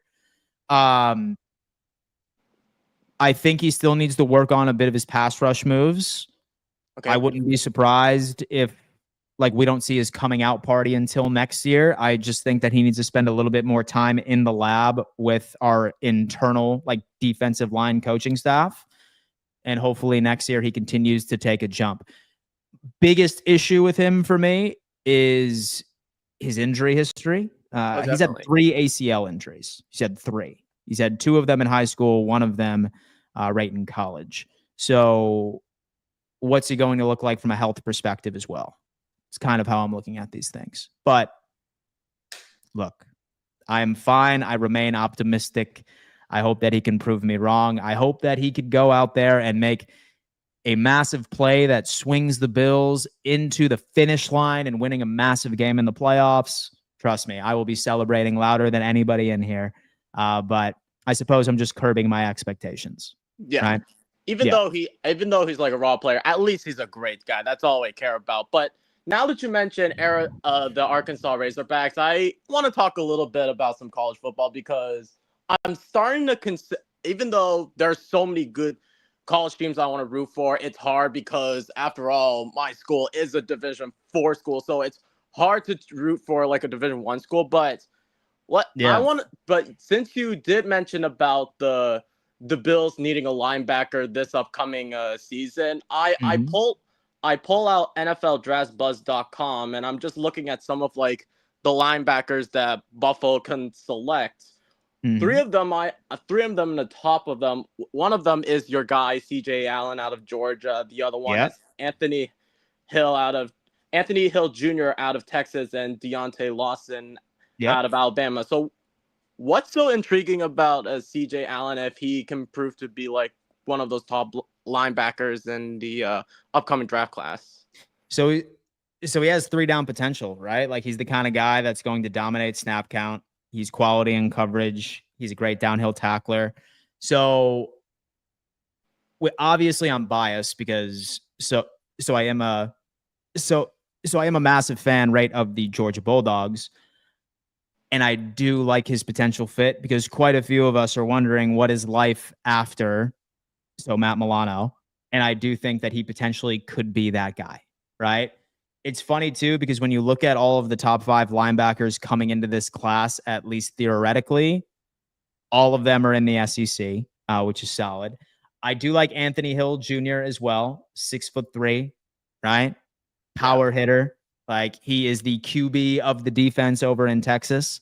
So he could potentially be a guy for us, too. But I do think linebacker is going to be of the utmost priority for this front office going into next year's drafts. For sure. But man, I'm telling you what, dude, you're getting me excited about college football, man. Dude, I really want to get into college football because as much as I love cheering on for our NFL teams, I just feel like preparation and getting homework done on which prospects we want to get for our respective teams would be efficient so that I don't have to be scrolling through the internet and then coming up with just some random take about a player. And then the moment that you want him in the draft just because of combine success or whatever you've done for me in the Shrine Bowl or the Senior Bowl, it just feels easier to get the work done, especially since I live in Boston, for example, if I go to a Boston College game and I watch a game, for example, Boston College versus Clemson, for example, I would be able to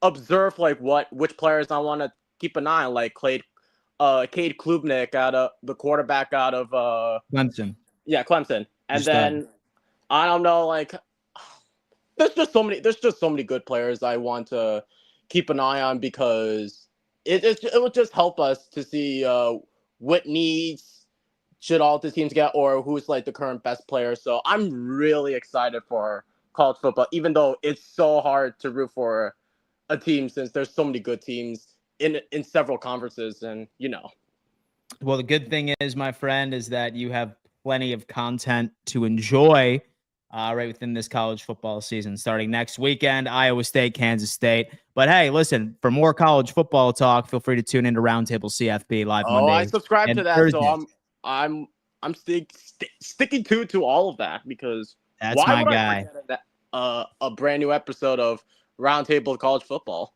That's my boy. All right, Dan, I appreciate you calling in as always. Have a great day, man. Peace, brother. Shout out Dan, always coming in, always showing love. Jay from Long Island, what's up, dude? Yo, Dan, how you doing? Good afternoon right now. Oh, what's that you said? Good afternoon. Hey, man, what's up? I'm pretty good. I'm pretty good. So we're talking about the rookie class. I'm excited about our rookies right now, especially the different. And so especially who? I'm sorry, Jay. Sounds like you're breaking up a little like bit. T.J. Sanders and Deone Walker. You're a little bit skeptical about them when we first did them. Yeah. Okay. I believe in I see what the direction what Brandon Beane's going in, obviously. And don't forget, we also drafted Dwayne Carter last year, so we're adding on with the depth at our defensive tackle, because we know eventually what's his face? Daquan Jones is going to leave soon, eventually, after this year. And I don't know, with Daquan Jones' age, he might, he's regressing in injuries and all that. Maybe T.J. Sanders becomes a starting tackle, defensive tackle for us later in the season. You can say the same for Deone Walker, obviously. And, we also signed Michael Hoyt. So I'm excited about the defensive line for once if we keep it healthy. Obviously, since Hoyt comes back from injury. And I know you were talking about Jordan Hancock a little bit earlier and him potentially being a starting safety. I actually agree with you a lot on that. Like, obviously, if either Rapp or Hamlin goes – well, I'll talk about Hamlin in a second. If one of those safeties goes down, Hancock should be next man up, not Cole Bishop. I'm not been impressed with Cole Bishop's development lately. And I'm not – I don't want to make this into a race thing, but never trust a white guy at a DB position unless your name's Cooper DeJean or the great Harrison Smith. I'm not against white people, because obviously our quarterback's the coldest white man on the planet. Yeah. If you know what I'm saying. Yeah. But I can't I can't trust Cole Bishop right now. His development's not been going good. I mean, at best he's a special teamer at the very least, and I can't believe we drafted the guy in the second round to be a special teamer. That's just not right. So that could be a mistake by Brandon Beane. I don't know. I hope Cole Bishop proves me wrong. He's still got enough time to develop, but Hancock's getting up there. His stock is going really high right now. So, and you can make an argument he should at least be starting over DeMar Hamlin, but I mean, we'll see what happens with DeMar. I mean, I understand DeMar Hamlin wasn't terrible last year, but wasn't great. But he definitely got cooked so badly in the AFC Championship game that I'm starting to question if he should be starting for the Bills this season. Yeah. No, dude. Listen, that is a fair take. So as far as Jordan Hancock, right? It's definitely tough to say that he's going to outright win the starting safety job for week 1. But again, just hearing how Bobby Babich, how Sean McDermott talks about this player, and from what we've seen in a very limited sample size in training camp and even in the first preseason game, he's way too good to exclusively be a guy that's only going to be a second string player to me. I really don't think that's where they're going with it. I would not be shocked if, for example, say that it is DeMar or say that it is Cole Bishop that gets the nod for week 1. I'm thinking they're leaning toward DeMar, since Cole has missed now his basically second training camp in a row. I would not be surprised if Jordan Hancock is ever asked to fill in at that safety position alongside with Taylor Rapp. I'm finding it very difficult from what I've seen so far that he will ever give that up. I have a feeling it's going to be one of those situations where he can come in. Yeah. And, so I'm impressed with his cornerback room as well. I mean, I know we always talk about Maxwell Harrison. We're hyping him up, and rightfully so. He's looked pretty good in camp, but gotta shout out Dorian Strong as well. I mean, I said he could be another Christian Benford. He could be a steal for us, Yeah. Because worst case scenario, what if Harrison is another higher, God forbid, obviously. God forbid. I don't want that happening again. But Dorian Strong can maybe step in and become a stud, hopefully, for us. And I'm excited about our cornerback room. And this is obviously a big if Benford's healthy, if Taron Johnson's healthy, he could have a bounce back year because he had a down year last year. Let's be honest. If Maxwell Harrison could become really good. And with the depth that we have with Dorian Strong and Trey White, I'm excited about the CB room, man. I'm really excited. Yeah, dude, listen, man. Hopefully we have enough depth. We'll see what the competition looks like, man. Who's the guy in the chopping block? Some people are saying it's Dane Jackson. I suppose we're going to have to see Yeah. once the 53-man roster is like all I set mean, up. But with we'll Dane see. Jackson at best, I put him on the practice squad. I don't know if he wants that. But Absolutely. Landon Jackson, I know there's a lot of talk with Landon Jackson. Can we just relax on Landon Jackson? He's a rookie, first of all. He was dealing with some injuries before heading into training camp, and he's still got a lot to learn. Obviously, he's got a lot through his life, obviously as well with alopecia. I mean, listen, he's going to be just fine if he could just develop properly. And I believe in the coaching staff to give him. And I think Joey Bosa could be a good mentor to Landon Jackson as well. Hopefully, and we'll see with that. Yeah. Also, another quick point. I know there was a lot of talk about signing OBJ. Can we not do that? I don't want to sign OBJ. Dude, listen. I promise you, say that there's any notable name right within the NFL that's potentially available in free agency or for a trade, there's going to be a headline out there that says Bills reportedly interested in bringing this player in. Take all of those with a grain of salt. Like with OBJ has not been good for 6-7 years, maybe outside of a small playoff run with the LA Rams, and one would even argue exclusively the Super Bowl. He's not the same player that he was. I agree with you, and so I'm good. Yeah. I heard you say 6-7. Yeah, like 8 years ago, I would have wanted OBJ, but right now here's a perfect analogy for OBJ. He's basically a bird. He's basically a burnt pancake who's looking to get eaten right now. That's what he is right now. Yeah, I liked OBJ when I was a lot younger, and it made me. Actually, he was one of my favorite football players. I'm not even as a Bills fan, but like growing up. But I mean, now he's burnt. He's a burnt pancake, basically. Oh my god! All right. Well, hey man, Jay, you enjoy the rest of your evening, man. Yeah, I got to work later on. I'm sorry. I was like 3 minutes into your show yesterday in the morning. Dude, no issue at all, man. You are always welcome in to call, just as anybody is welcome to call into this show. Thank you, Jay. I appreciate you. All right, take care, man. Have a good rest of your day. Peace, man. All right, guys, I am closing the Garage Beer Hotline, and we're going to start wrapping the show right here. Let's see what my boy just said. He said, went to a Georgia game at the Hedgerow once and saw a girl coming out of the family bathroom with 2 dudes. Later in the game, was behind the girl in the concession, and she was holding some other guy's hand. My God, man. My God, what can you do? All right, man. We have some of that. We saw some troll, I guess, was in the chat a bit earlier. Look, so I know a lot of you guys are excited about football, and that's great. But like, I'm even fine with intelligent trolling, right? Like, who does this well is Glenn. So when Glenn is typically in here, at least he's intelligent about it. And like, he's not spamming trolls. Like, that's one thing. But like, say that I can tell that the trolling's coming from an adult, then typically I will allow it. But say that it's just throwaway statements like, Bills suck, ha, ha, ha. Like, just saying like stupid stuff like over and over again, which is put into the conversation with only the intention of pissing people off. Like, I'm good. I'm good on that. Right?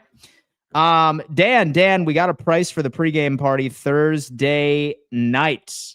So the pregame party, Thursday night. So I think you're talking about training camp. We will let you guys know. We've had some things. We're kind of not trying to make it public information, but I will send over some more info later for some reasons that we don't need to know. Some channels like Buffalo F will meet you for no reason without even telling you, just because you disagree with them. Don't even have to be rude. Love Dan's mods and how fair he is. Oh, thanks, Bills fan. I appreciate that. But shout out to my boys, Buffalo Fanatics. I love Z-Bot. Love my boy Rico. No hate toward them at all. They are my guys. One of the few channels I'm actually boys with, to be honest with you. Go Bills. No, I'm talking about Roundtable Night Miami Bills game. Roundtable Night Miami Bills game. Yeah. That's for reasons. Yeah. We'll let you know. We'll let you know. I'm still trying to get a hold of the owner in which that we're collaborating with. And I will let you know. No, I'm talking about Roundtable Night. Amazing mods, number 17.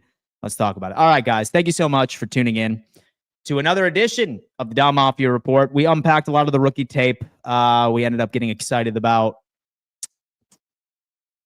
some of these players, man. Some solid stuff here. Y'all enjoy the rest of your afternoon. I will be live later for Fourth and Forever, as always. The Roundtable Sports NFL News Show. I highly encourage that you come check that out. Followed by the Bills Roundtable later this afternoon at 5. Followed by the Roundtable College Football Show at 6. I cannot wait to see you guys there. See y'all soon. Peace.